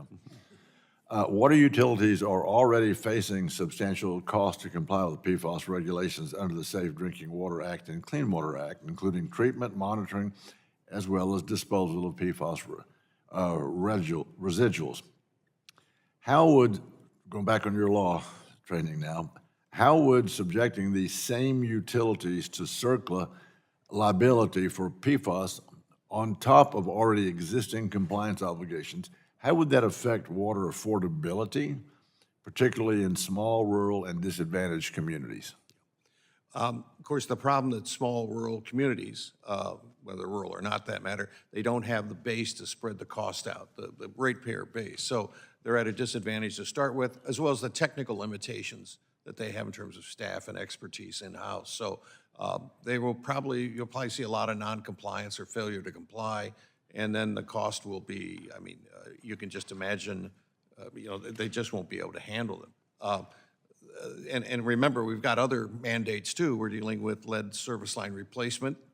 40 million of those we're going to have to replace at tremendous expense. Rates generally, and I'm not limiting this to small systems, are going up at least 3 to 4 times the rate of inflation.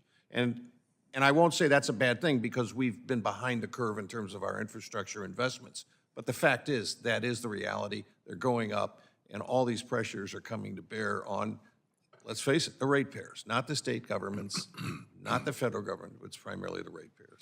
Has it been your experience that there's just not a whole lot of lawyers that are willing to file lawsuits in those small communities because the money's just not there? That may be true. Okay. And is it Bodine or Bodine? Bodine. That was my guess, too. So I'm going to come to you with the same question.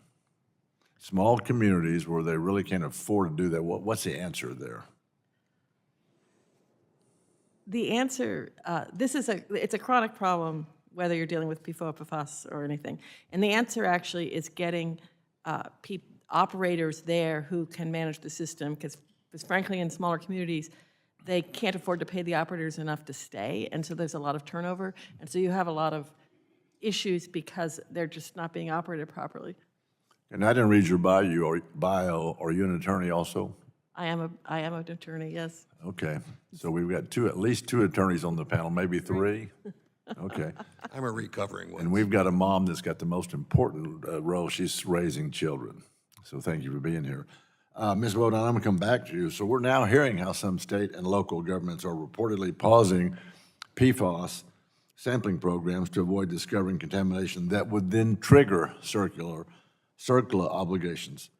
Do you think more state and local governments will follow suit without changes to CERCLA, or how would that affect, and if so, how would that affect environmental transparency?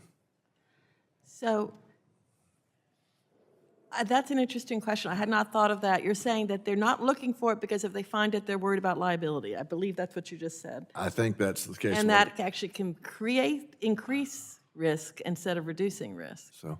And that's another unintended consequence of the very, very broad liability created by Superfund. Whereas, you know, I think people here today have talked about there are other statutes. Okay, I'm running out of time. Is it Falby or Falby? Falby. Okay, what do you think about that very quickly? I think that giving the decision to the states is usually the best idea. Many states were regulating PFAS before the federal government acted. I think cleaning up property at the local level, at the state level, it's quicker, it's cheaper, it's faster, and you usually get a closure certification of some kind, which the market really accepts. Okay, I thank you for that short answer. I yield back, Mr. Chairman. Gentleman yields back. Now recognize the gentleman from New Jersey, Mr. Menendez, for his 5 minutes of questioning. Thank you, Chairman. Ms. Donovan, I just want to thank you for being here. I went to school in North Carolina and spent some time in Wilmington, so I appreciate the place that has been your home and that you fight so hard to protect. And as the father of a 5-year-old and a 3-year-old, I appreciate very much what you're doing to protect not just yourself and the families that you care about, but entire communities. Which brings us to the conversation we're having here today. Nearly all Americans have detectable levels of PFAS in their blood. Even babies are subjected to PFAS exposure in utero. A new study found that PFAS exposure in the womb or in infancy significantly increases the risk of preterm birth and triples the infant mortality rate. PFAS is found in at least 172 million Americans' drinking water, posing serious risk to public health. Does anyone on the panel think that the work in limiting PFAS contamination and exposure in this country is done, is complete? Yes or no? Oh, I'm going to jump on that one. No, not even close. The fact that we only, as grateful as I was to the Biden administration for adopting PFAS drinking water standards, it was only for 6. And now we're seeing 4 of them being threatened, the ones that are commercially relevant. So no, the baseline was to stop our drinking water exposures, but after our drinking water for exposures, for the majority of Americans, it's food contamination. And we're not even talking about food contamination right now. We're talking about who shouldn't pay for the problem, instead of addressing the total exposure pathway that we're all experiencing. It's more than just food, it's air. Our beaches are coated in an atrocious amount of PFAS in sea foam, highest ever recorded in literature to date. Don't worry, I'm coming back to you, Ms. Donovan. But does anyone else, do you, just going to go down, yes or no, do you think the work is done? Yes or no? It's a simple yes or no. Do you think the work is done on PFAS contamination and Americans' exposure to it throughout our country? Yes or no? No, but the Okay, no, statutes sir. have standards. Sir, yes or no? We think there's a lot to be done.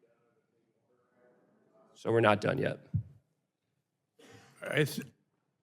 I think we're here because it's not done. Yeah, that's correct. And so I agree. And listen, it's about sequencing, right? If I felt that we were farther along on limiting the damage that PFAS causes to our communities, then I can see how we talk about liability at some point, right?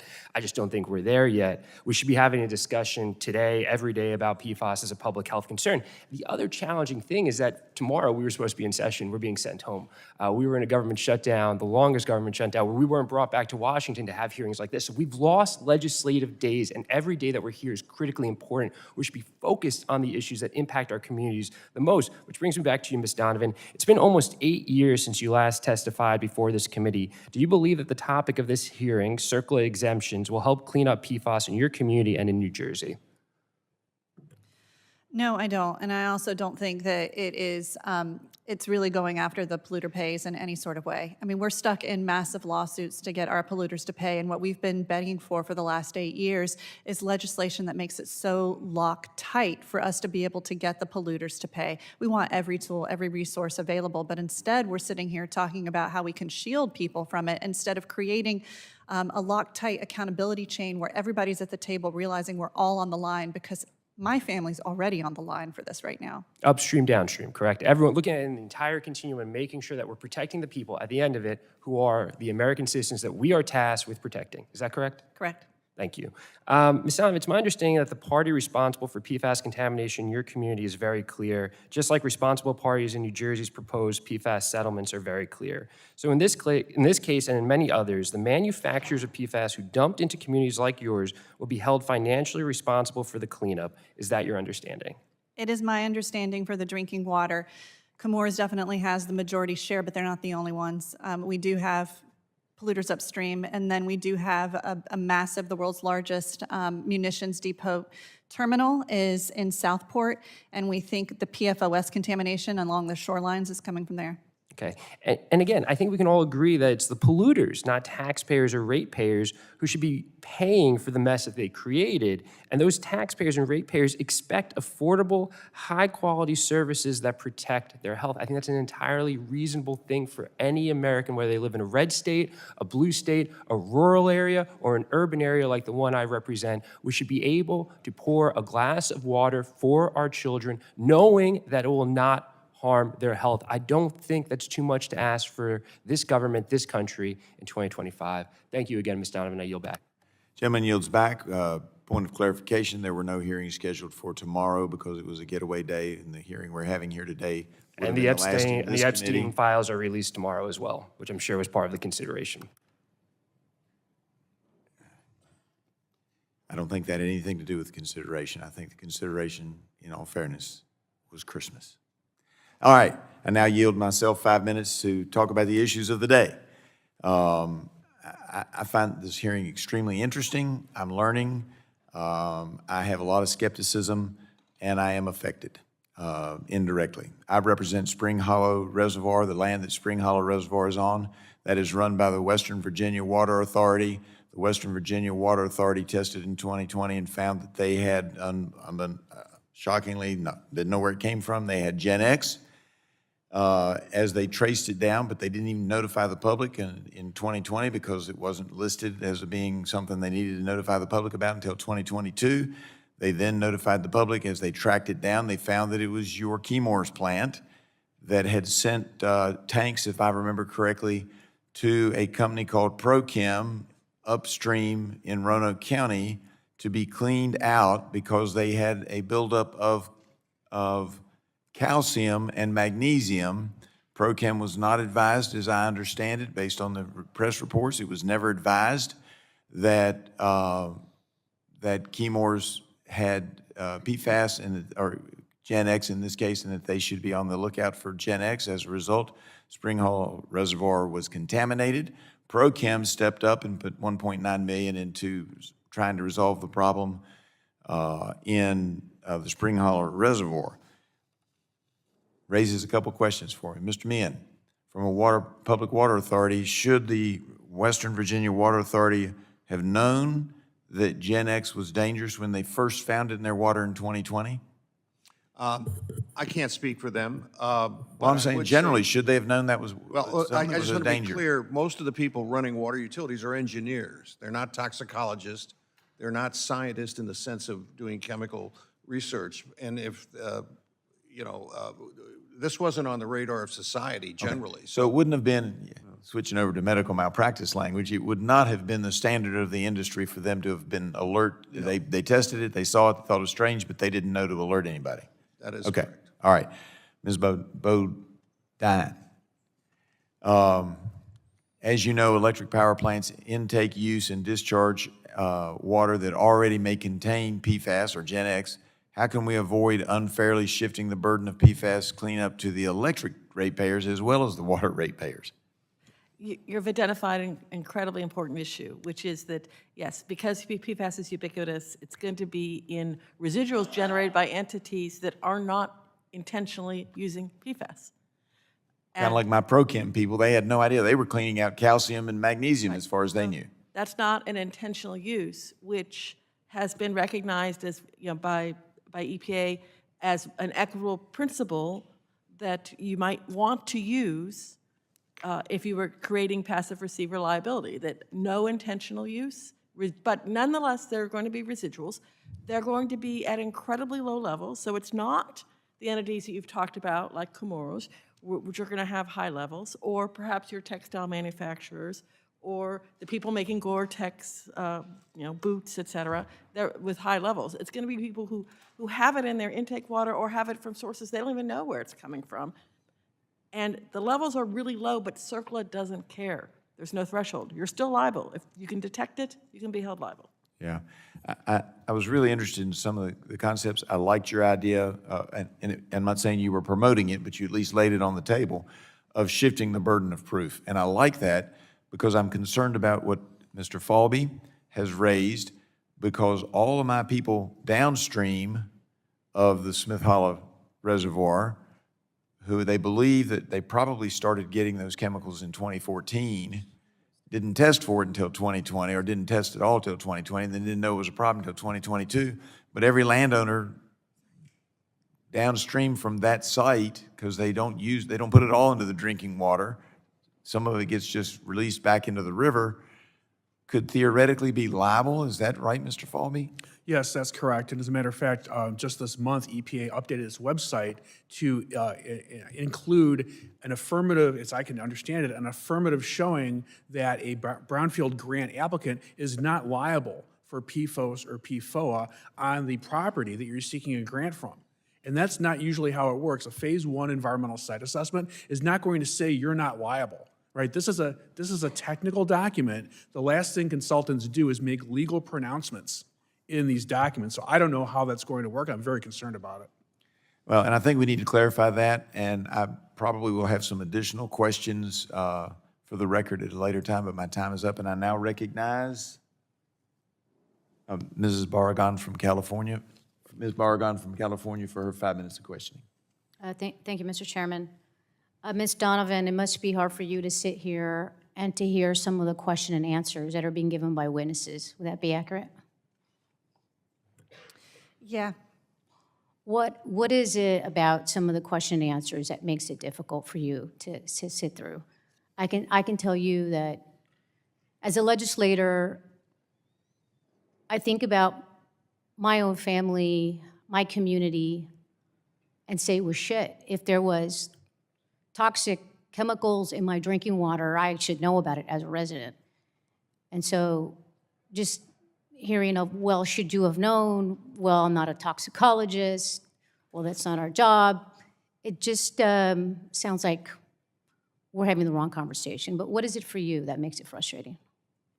I mean, I think this goes back to what I said earlier, is that water utility lobby groups should be the biggest environmental champions known to man. And in the 8 years that I've been doing this, I rarely see them. I see them actively working against us, treating it like it's a business, like water's a commodity. Water is a sacred human basic right. We should be protecting our sources, making them as pristine as possible. We should be keeping them away from industry. We should be recognizing that water utility companies should not be profit centers ever. You know, we bail out farmers because we understand that farmers can't go under. They provide necessary food to us, even though we have abundance of food and we waste it sometimes. Water should be treated the same way. Instead of talking about how we need to shield people from liability because we don't want them to be oversued, why are we not talking about how the federal government can make sure that no water utility of any size ever has to worry about whether they need to make that decision between having clean, safe drinking water or having cheap, toxic water? Like, that is not what we should be talking about right now. Thank you.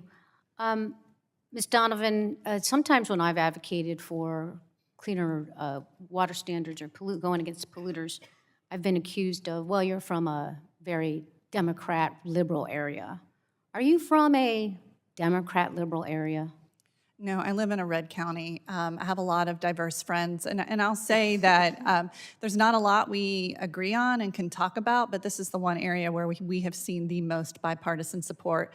You come to my area, you talk about PFAS, everybody knows what you're talking about. You talk about Chemours and DuPont, and everybody's ready to see them go under. Nobody likes DuPont, nobody likes Chemours, and you know what we haven't been talking about today is how are we going to make, there's only 12 PFAS manufacturers in the entire world that are causing this problem. Why are we not talking about how we bring them to the table? You know, DuPont is profiting off of this right now because DuPont sells water filtration. We are allowing DuPont to get away with what they started back in Virginia and in North Carolina. They knew they had the opportunity and the chance to put the controls on, and they chose not to. And here we are, stuck in 7 years of litigation with them just to get them to pay for our drinking water. Thank you, Ms. Donovan. The Trump EPA has proposed broad exemptions to a PFAS reporting rule that was designed to help understand where PFAS are produced and how they're used. Collecting this information from companies would help EPA regulate PFAS and prevent further contamination. From a community perspective, how important is it that industry be required to disclose where PFAS are used, and what happens to communities when companies are exempt from providing information?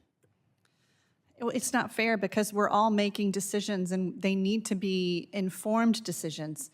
You know, I raised my children on this water, and I worry constantly about the body burden that we expose them to unnecessarily. You know, I worry about any sneeze, any backache, any complaint of an ache or pain. Sometimes when we go out to eat, I will purposely drive out of my way to go to an area where I know the water is safe and clean.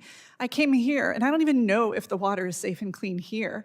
I don't even know sometimes what food choices to make at a grocery store, and sometimes I'm afraid to go to a farmer's market in our area because I'm worried that the produce was raised with contaminated tap water or contaminated well water. We need the right to know. It must be fully disclosed. It's the only way that we can have consent, and right to information is recognized by the United Nations as a basic human right. Well, thank you for your advocacy and for your work and for being a voice, not just for your community, but for those across the country. I know it can be challenging, and so you being here today is very helpful, and thank you for sharing your story. And it's something we should all be advocating for and making sure we have clean air, clean water, and certainly the ability to not have to question whether we can drink the water. With that, I yield back.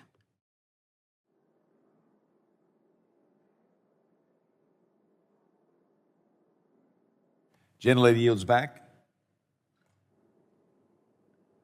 I now recognize Mr. Soto for his 5 minutes of questioning.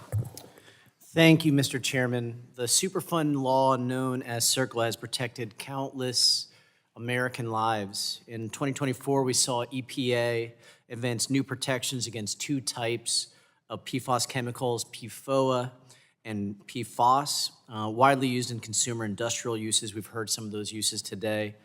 These chemicals, unfortunately, have poisoned our drinking water in many communities, resulting in cancer clusters, low birth weight, liver disease, and more. We saw it particularly hurt our heroes in Florida, at Ocala in the Florida State Fire College, where we saw chemicals and firefighter suppressants that contaminated groundwater supplies. These included PFAS chemicals. So our firefighters sued because they were facing thyroid, kidney, breast, and parathyroid cancers. And last term, I was able to file a firefighter PFAS bill, and we're actually working on a new one. Ms. Donovan, have you heard from any firefighter families in talking with families across the nation about PFAS exposure? Yeah, and it's devastating to hear the stories, to listen to a grown man break down, a grown man that you know is incredibly brave because they'll run into a burning building just to save a kitten or something. And I have a friend, and her husband is a firefighter in Nantucket, and he developed testicular cancer. And she was telling me that on top of struggling through the diagnosis, they also found out that there was further contamination of their drinking water, and it felt like a double cumulative whammy. But they were trying to figure out if he should stop being a firefighter because the risks were so high.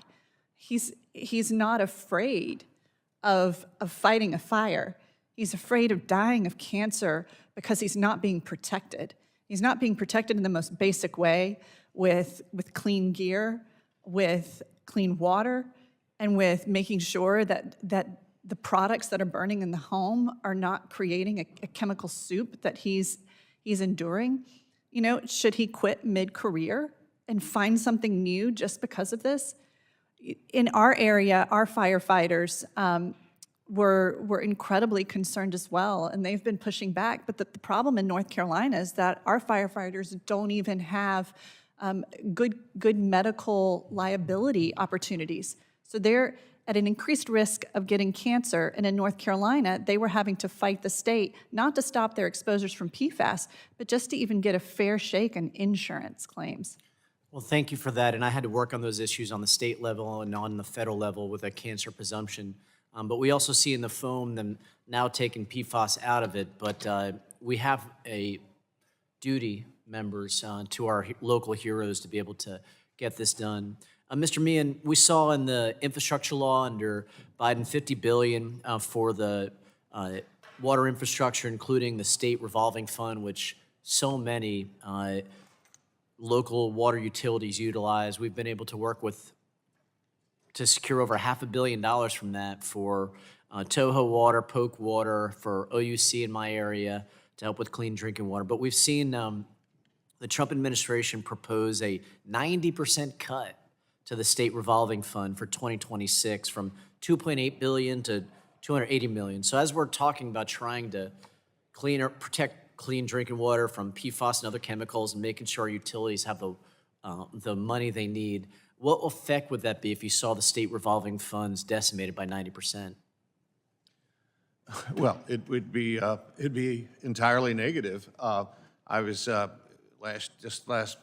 earlier in the year had a conversation with the general manager of Milwaukee utility, and they've had a pretty good program to remove lead service lines, and they depend on the SRF. And they said without the IIJA or BIL, they would. The infrastructure law, just for my constituents, right? Yeah, without the money, it wasn't going to happen because they've got a pretty a ratepayer base that's not exactly affluent, and so yeah, it would retard things. Again, it will default again to the ratepayers, and so then you get into a local political discussion of how much you can afford to raise the rates and at what pace. And of course, if you've ever been to a ratepayer hearing, you hear a lot of conflicting views about where the rate should be. And so if Congress delivers on our state revolving funds, this will keep water utility rates down. Although I will, and this will not be a popular statement, the earmarks are really devastating the SRF's program because they are grants, they are not loans. They do not revolve back into the ones, and there's 30 states now that are getting less money from the SRF program because of earmarks. So we got to improve that. Thank you. Gentleman yields back. Now recognize the gentleman from Texas, Mr. Pfluger, for his 5 minutes of questioning.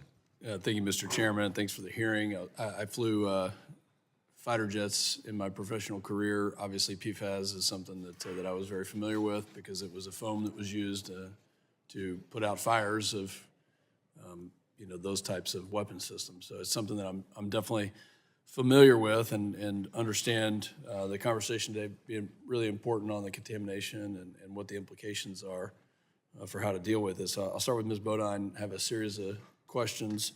The Pentagon has identified at least 700 installations that have known contamination, and just baseline question on what are the potential fiscal implications for taxpayers under the current legal framework?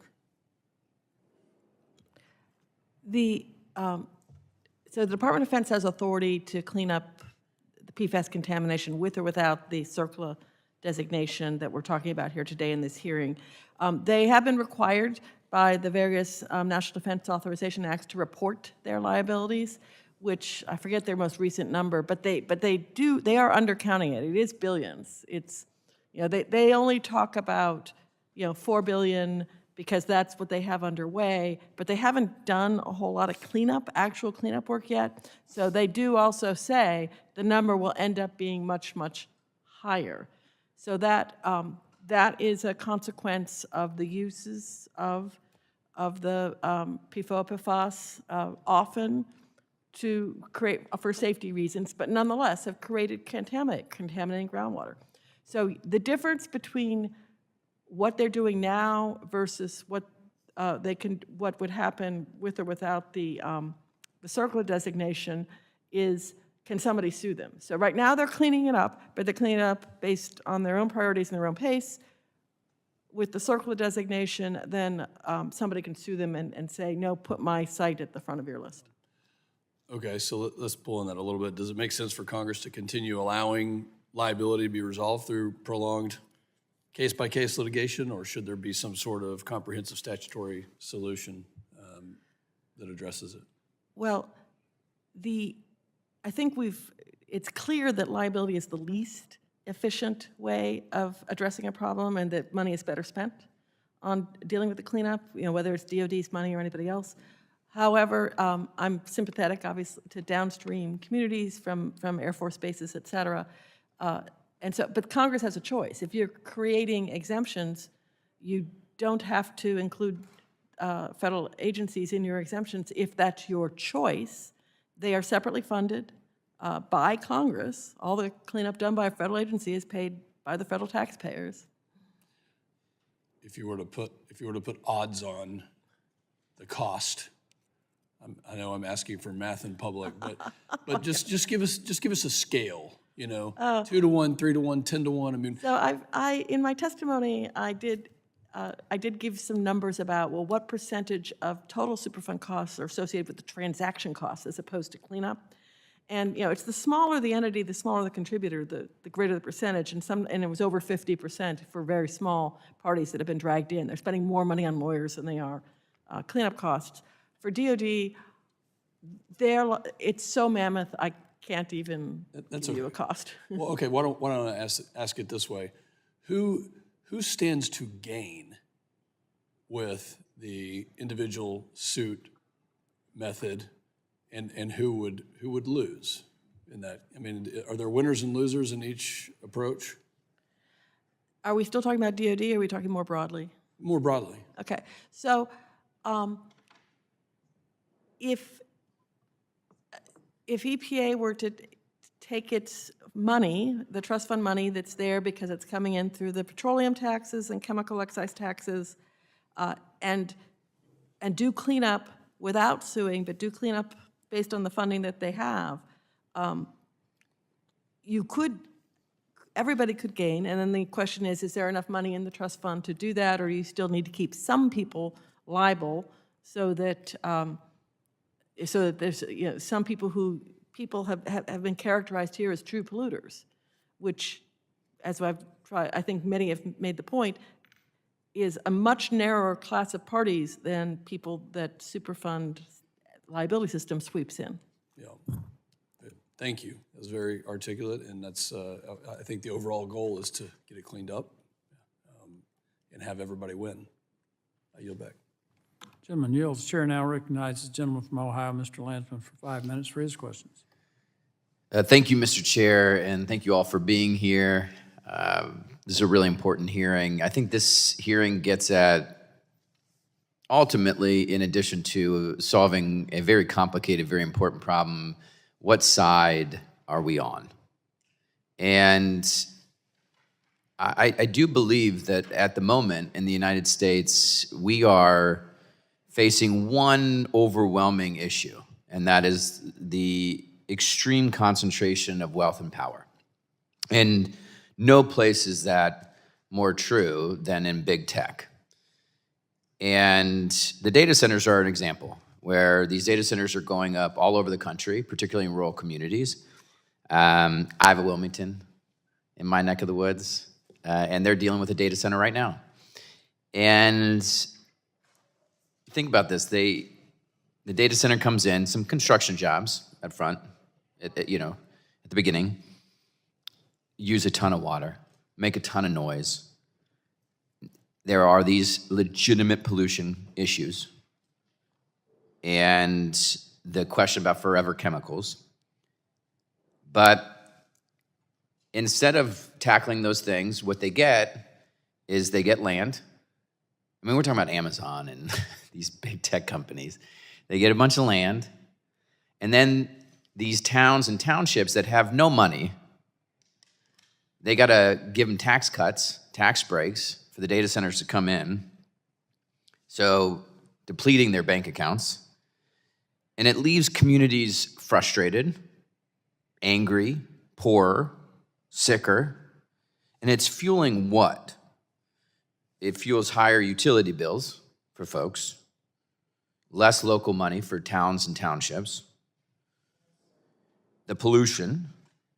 Now, these big tech companies get billions and billions of dollars. Those are the winners. The president can make memes. My staff does, And now, these communities may not be able to sue. We may not be able to take on these folks in court. So we got to pick a side. And Ms. Donovan, I'll give you the rest of my time.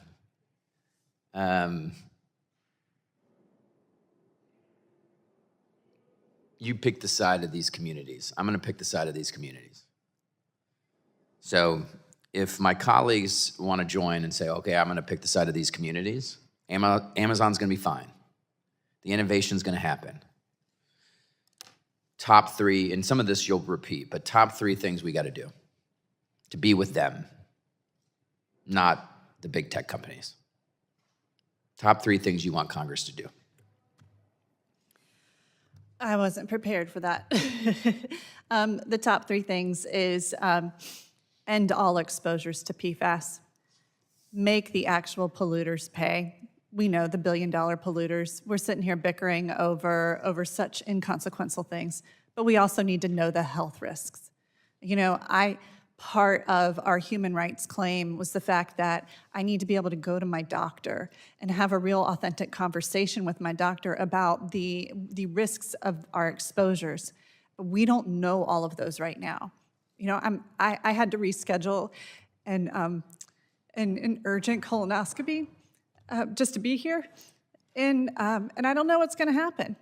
But I also do my research, and I can't find a really strong link or a connection. We're never going to be able to fully, in a legal system, hold Chemours and DuPont accountable without being able to establish a human causal link to the exposures. And we have been fighting in my community for 7 years to try and get a large-scale human epidemiological study. That's what the power of the United States and Congress could do. You could start funding that research. You could pass legislation right now to get that going. And we could definitely hold these polluters accountable. You can stop the exposures by joining countries in the EU and is starting to implement essential use bans. We can start talking about holding, the military. I just want to go back real quick to there because the DoD knew in the 90s that their AFFF was contaminated and was causing real harm, but they still chose to continue to use it and still chose to put service members at risk. And we know that there is a long history of the Department of Defense misusing our human soldiers and then not caring for them on the back end. So we need to make sure that there's really strong provisions to help DoD contaminated communities because of sovereign immunity for them. So I really appreciate that you gave me all this time. I'm sure I could put together a longer list, but I think there's a lot more that we could be doing right now than just trying to talk about or playing the not me game, the not me ghost. Thank you so much. Gentleman's time I is. yield back. Chair now recognizes the gentlelady from Iowa, Dr. Miller Meeks, for 5 minutes for her questions. Thank you so much, Chair Palmer, and I thank all our witnesses for being here. As the representative from Iowa, I take seriously our responsibility to protect public health and the environment while also ensuring that federal policies are fair, clear, and feasible. In Iowa, clean water affects our farmers, our rural communities, our drinking water systems, and our local employers, as well as families. Many of the entities now worried about the circular liability, like water utilities, wastewater facilities, landfills, and farmers who responsibly apply biosolids, did not create PFAS, but could still be swept up in liability scheme that is retroactive, strict, joint, and several. Cost to passive receivers is only one piece of the problem here. We should also explore options that support swift remediation and provide the liability certainty necessary for American industry to focus on solutions that allow them to continue to invest in the U.S. rather than endless courtroom battles. At the same time, we should be encouraging innovation and American ingenuity. Iowa agriculture is already helping lead the way with promising alternatives to PFAS, including soy-based fire suppressants made from soybean meal. These kinds of homegrown solutions can reduce reliance on legacy chemicals, create new markets for farmers, and strengthen our economy without heavy-handed mandates from Washington. Ms. Bodine, your testimony suggests that insignificant or inadvertent contributors may spend more on lawyers and consultants than on actually addressing PFAS contamination. Can you explain how CERCLA's joint and several liability structure incentivizes litigation over cleanup and what that means for small businesses, farmers, and local governments? Yes, thank you for that question. In the context of, say, an EPA-led cleanup, they're not only going to sue large parties, but the statute gives the parties that EPA sues the ability to turn around and sue anyone else who may fall within a category of liability under CERCLA, which is very, very broad. And those people then spend years, I mean, my testimony talks about, 7 years, 9 years, to get out of the cases. And when they finally settle, their piece of the liability might be tiny, but those 7 years of litigation costs will be huge. Thank you for that. I also, with having Rock Island Arsenal and the Iowa Army Ammunition Plant in my district, I'd like to echo Representative Pfluger's comments regarding military installations. That is, I think, a concern to all of us. And so I won't ask that question. Mr. Falby, from your members' experience, how has the PFAS designation already affected Phase 1 environmental due diligence, financing, and insurance for commercial real estate projects?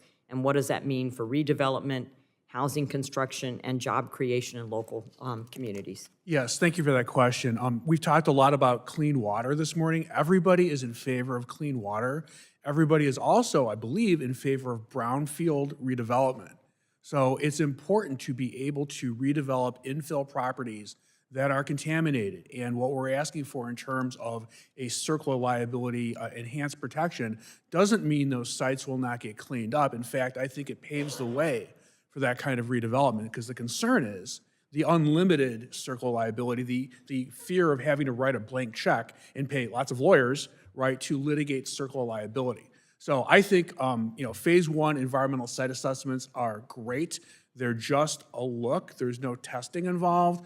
It's still an evolving industry, and just simply the fear that PFOS or PFOA may be on a site, not even caused by anything on that site, but maybe by surrounding properties or air deposition or other issues like that, it creates a great degree of uncertainty. And as I said before, the market, investors hate uncertainty. I think brownfield sites are best cleaned up at the state level where you can get closure without that CERCLA liability. Mr. Meehan, the EPA has issued enforcement discretion guidance stating it will not pursue certain categories of passive or public service entities, such as water utilities and wastewater systems. Why does this guidance fail to provide real certainty for those entities, and why is congressional action necessary to protect them from third-party lawsuits? I'll get it right eventually. I'll echo our colleague Susan Bodine that guidance like that applies only to the agency, not to the 2/3 of other litigants who are potentially responsible parties who can drag in a utility or any other potentially responsible party under the 4 categories. So, you know, that doesn't work. And I also cited earlier, I don't know if you're in the room, but there's a case in New Jersey involving Passaic Valley Sewage District, and EPA actually brought them into litigation in the hope of giving them a get-out-of-jail-free card through a settlement. 10 years later, they're still in the litigation because of opposition from some of the major PRPs, and there's collateral litigation is spun out of that. So it's a sticky wicket, and quite frankly, no lawyer I talk to, and EPA, to their own credit, is just trying to do the best they can. But it's not a solution at all. Thank you. I yield back. Thank you, Mr. Chair. Gentlewoman yields. The chair recognizes the gentleman from Louisiana, Mr. Carter, for 5 minutes for his questions. Thank you, Mr. Chairman. Protecting communities from PFAS, so-called forever chemicals, is a matter of public health and environmental justice. PFAS are man-made chemicals that do not break down in the environment or the human body. They accumulate over time in our water, soil, and bloodstreams. They're linked to serious health harms, including cancer, reproductive complications, and weakened immune systems in children, among others. Nowhere is this issue more urgent than in fence-line communities, especially in places like the one that I represent in Louisiana, which has the unfortunate moniker of Cancer Alley, where families live next door to petrochemical plants and industrial facilities. These communities, disproportionately Black, working class, already face higher exposure to toxic air and water pollution. PFAS contamination only compounds those risks. Strong federal protections matter because PFAS pollution doesn't respect state lines. We need clear standards, rigorous monitoring, and enforcement authority. I understand that there are real concerns about liability for so-called passive receivers, entities that may receive hazardous substances, including PFAS, through wastewater or recycled materials, but do not manufacture or use those substances themselves. I want to continue working with this committee on that issue, but in a way that doesn't weaken protections, but strengthen them for the communities that are most impacted. Rolling back rules doesn't make chemicals safer. It just makes exposure easier and accountably harder. For communities like mine, delays mean more years of exposure, more preventable illnesses, and more families forced to choose between staying in their homes and protecting their health. Ms. Donovan, can you describe how PFAS contamination has affected your community's health, access to clean drinking water, and overall quality of life?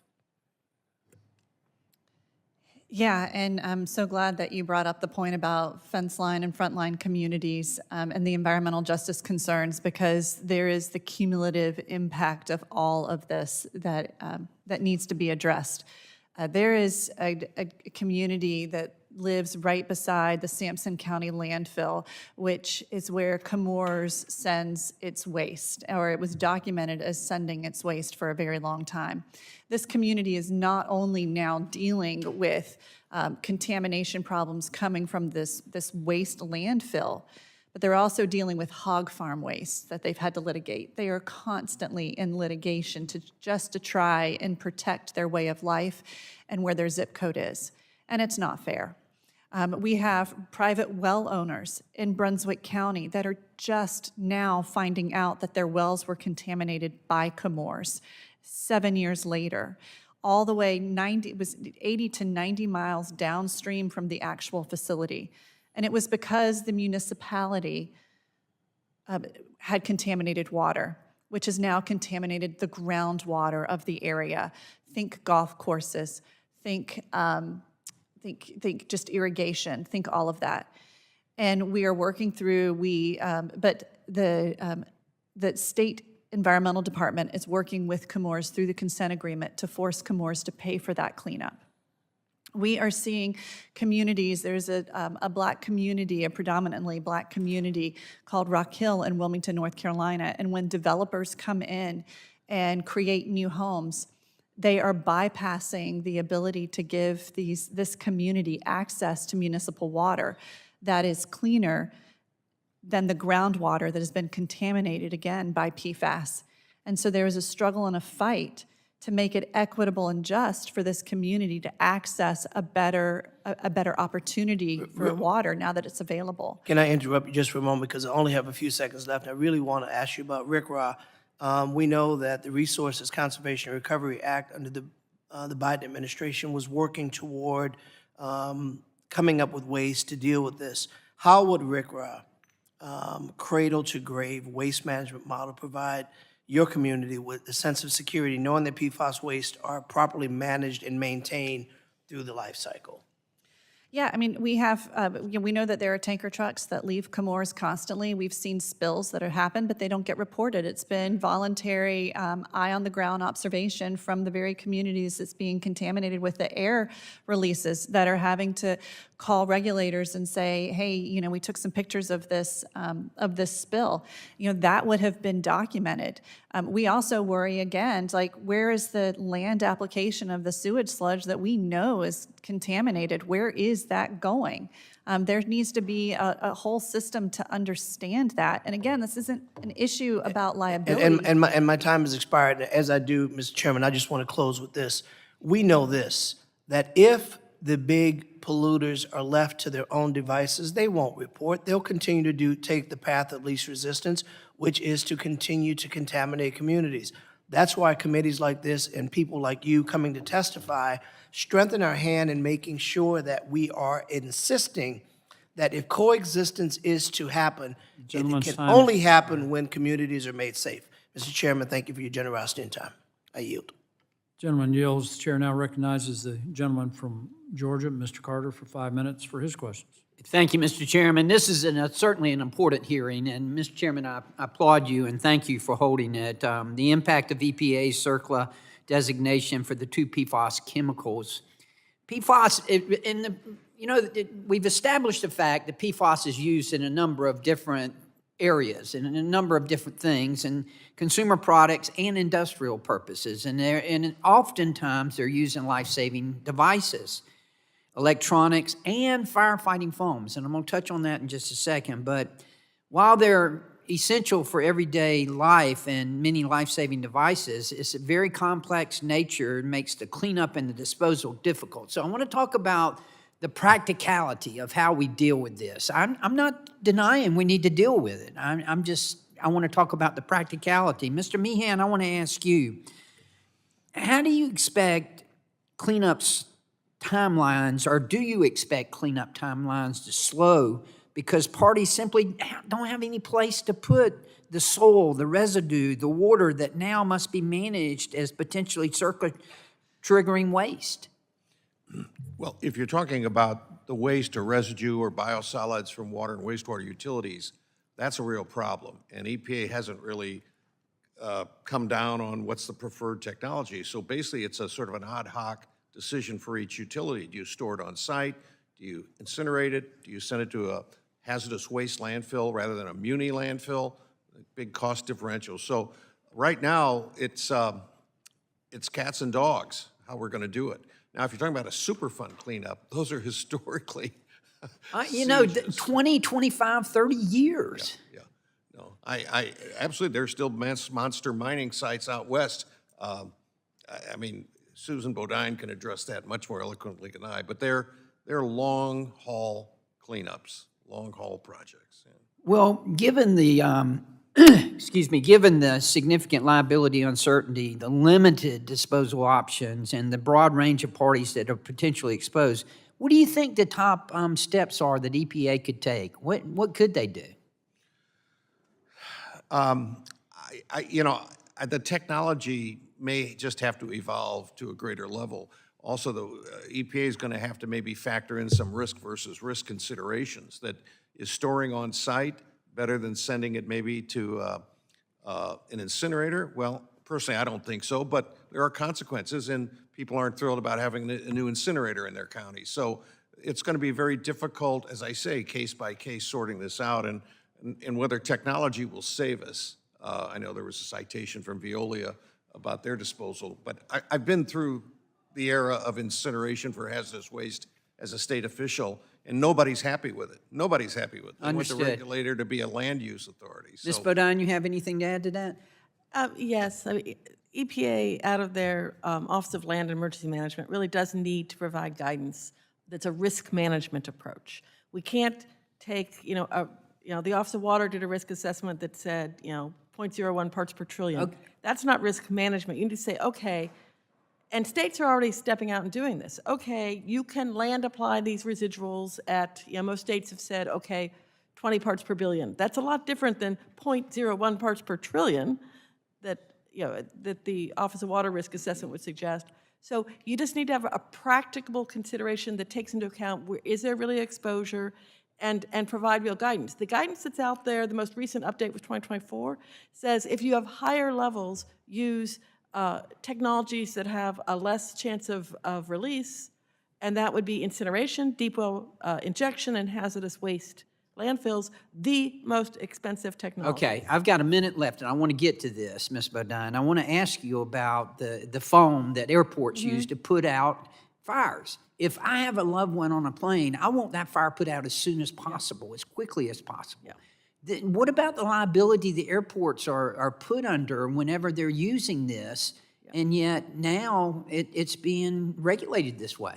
Yeah, the airports were actually compelled by law to use the same firefighting foam that met the military specification, which for years and years included PFOA and PFAS, the AFFF foam. And yes, they are now being sued. And the real question is, is that fair? Because as you pointed out, they're saving lives, and two, they were actually compelled by law to use it. And so I think that's an example where they are recognized as an equitable consideration, an entity that should not be targeted for enforcement under EPA's enforcement guidance. And if somebody's well is contaminated because of firefighting foam, then EPA should use its own resources provided by the trust fund and clean it up without suing it. Okay, I'm out of time, but thank you all for being here. This is extremely important. Now yield back. Gentleman yields. Chair now recognizes gentlelady from Michigan, Ms. Dingle, for 5 minutes for her questions. Thank you, Mr. Chair.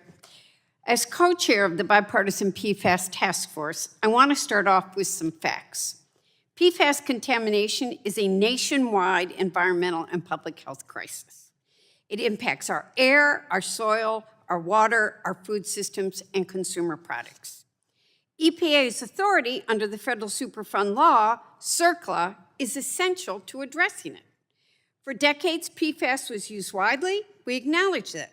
But these chemicals are linked to cancer, infertility, immune dysfunction, and developmental harm, and they persist in the environment for generations. Nearly every American has PFAS in their blood, 97 to 99%. And today, we know with certainty that PFAS is harmful, and communities in every state have been impacted. I've led the fight in Congress to confront this crisis. I've led the Bipartisan PFAS Action Act, which passed the House twice, and which codified the designation of PFOS and PFO as hazardous substances until substances under Superfund, set in statute a national drinking water standard, limit industrial discharge, and strengthen cleanup authority. I've introduced legislation to eliminate PFAS from cosmetics, food packaging, firefighting turnout gear, and other products. Earlier this year, I've led the bipartisan letter to EPA urging the EPA to uphold CERCLA designation for PFAS and PFOA, to reject efforts that would weaken Superfund accountability. Rolling back CERCLA won't reduce the liability that everybody's worried about. Instead, it's going to shift costs to the taxpayers and allow contamination to spread.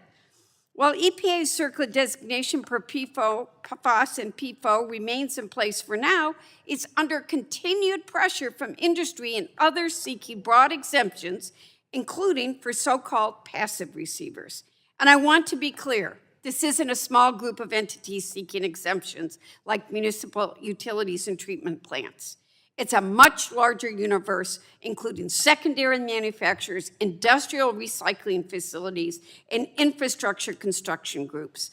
The topic today is about picking who does and doesn't have to play by the rules, and I'm deeply concerned that these proposals risk undermining the very purpose of Superfund. Weakening CERCLA authority delays remediation, increased costs, and leaves communities exposed. It isn't a partisan issue. It exists to protect people and hold polluters accountable. So I want to ask Ms. Donovan some questions. I want to be clear about what the exemptions being discussed at this hearing would accomplish. So I have yes and no questions. Ms. Donovan, would Superfund exemptions remove PFAS from water, soil, air, or consumer products? Yes or no? No. Ms. Donovan, would Superfund exemptions do anything to clean up contamination in impacted communities? Yes or no? No. Ms. Donovan, would Superfund exemptions make any meaningful steps towards getting boots on the ground to clean up the contamination in Cape Fear or other sites around the nation? Yes or no? No. Ms. Donovan, would Superfund exemptions help any of the families who are being impacted by health issues caused by PFAS exposure? Yes or no? No. So I'm going to ask you one more question. I am worried about if I have a family on a plane and you want something, but they are creating other ways to deal with it. Should firefighters who are keeping us safe every single day, would this exemption help them get PFAS out of their gear and other things that they're doing to protect us? No. So thank you to the witnesses for being here today. The risks posed by PFAS are real and serious, and weakening CERCLA would not protect communities. It would expose them to further harm. This committee has a responsibility to deliver real, enforceable solutions that protect public health and stop the spread of PFAS contamination nationwide. I urge my colleagues to take up the bipartisan PFAS Action Act and take real and meaningful steps to address the full scope of the PFAS problem. Let's show the American people we care. Let's show them we know it's in your blood and we don't want it to harm you. With that, I yield back, Mr. Chair. Gentlewoman yields. The chair now recognizes the gentleman from Colorado, Mr. Evans, for 5 minutes for his questions. Thank you, Mr. Chairman, to the ranking member, and of course to the witnesses for coming today. My first question will go to Mr. Meehan. In the several decades ago in Colorado, we had the location of the old Denver International Airport, which has since moved. It's several miles to the east now. But decades ago, the old Denver International Airport used PFAS in the firefighting foam for public safety to keep the airport safe. And it's since moved decades ago, but my district is downstream of the old airport that, again, has that PFAS load in the soil in the surrounding areas.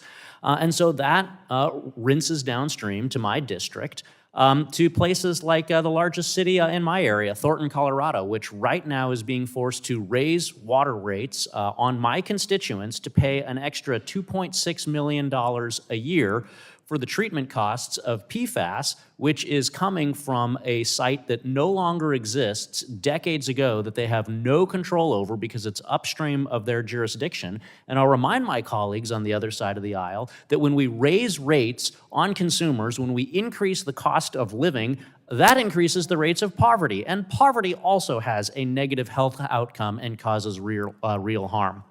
So my question to you, in your testimony, you warned about the dangers of additional costs that water utilities could be forced to pay in the form of cleaning up contamination that they did not create. Can you share some more insight into the economic impact that the current system could have on water utilities, big and small, if Congress doesn't take action to remove liability from the Thornton water treatment plant for PFAS that happens decades ago that they did not create? Well, the cost to ratepayers is a cumulative effect. It's inflation, it's materials, it's the lead and copper rule, it's the PFAS rule, it's aging infrastructure. I mean, pick your poison. And you added just another, I won't say needless burden, but put it this way, an unjust burden on a utility to clean up something for which they were not responsible. It's just aggravating the situation. And it really makes it difficult when you go to a public hearing to ask for a rate increase when you have to point to things that you're really not responsible for which you are being held responsible. Thank you. Going to Mr. Falby, we just heard about the impact that remediation would have on water utilities, and you yourself noted in your testimony that PFAS is expensive to remediate, but I'd like to get some more context. What is the cost and the challenges of remediating PFAS versus other hazardous substances? It's extremely expensive to test for. You have to take special precautions. The fact that PFAS is so ubiquitous in the environment and is, viewed as impactful at super low concentrations, parts per trillion with a T, makes it very hard to test, which makes it more expensive, and then certainly harder to remediate. And there's not a lot of great solutions to remediate PFAS at this point. I hope that in the future technology will come to the rescue, but for right now, it remains very expensive. So would it make sense, rather than penalizing local municipalities, small operators, again, for pollution that they did not create, to take a broader, more expansive view of this so that we can, again, we all want clean air, clean land, clean water, but penalizing the little guy for pollution they didn't create, does that seem like a fair approach to you, or should Congress act in this space to come up with that bigger global solution? Congress should act. It's not fair. We have to remember that CERCLA is the polluter pays statute. Right? They made a policy decision that passive landowners, current landowners of contaminated property, should be held liable 45 years ago. I would suggest with PFAS, because of its uniqueness, its pervasiveness in the environment, and the low threshold for cleanup, we need an exemption. Thank you. In my final 55 seconds here, Ms. Bodine, like a lot of other regulations under the previous administration that are heavy-handed and have unintended consequences, CERCLA today is being challenged in the U.S. Court of Appeals for the D.C. Circuit by the U.S. Chamber of Commerce and several trade associations. What should EPA or Congress do if that rule is vacated in litigation by the D.C. Court? 32 seconds. So I think that EPA has other authorities, some of which have been discussed here today, which they can use to target, they could target whatever's causing the real problem.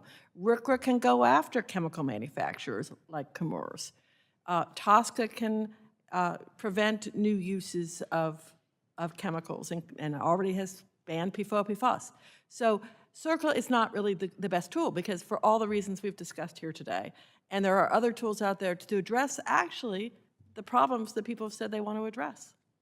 Thank you. My time's expired. Yield back. Gentleman's time has expired. I'd like to thank our witnesses for being here today. Members may have additional written questions for you.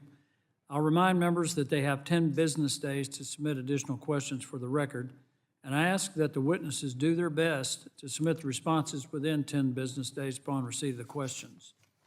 I ask unanimous consent to insert in the record the documents included on the staff hearing documents list. Without objection, that will be the order. Without objection, the subcommittee is adjourned.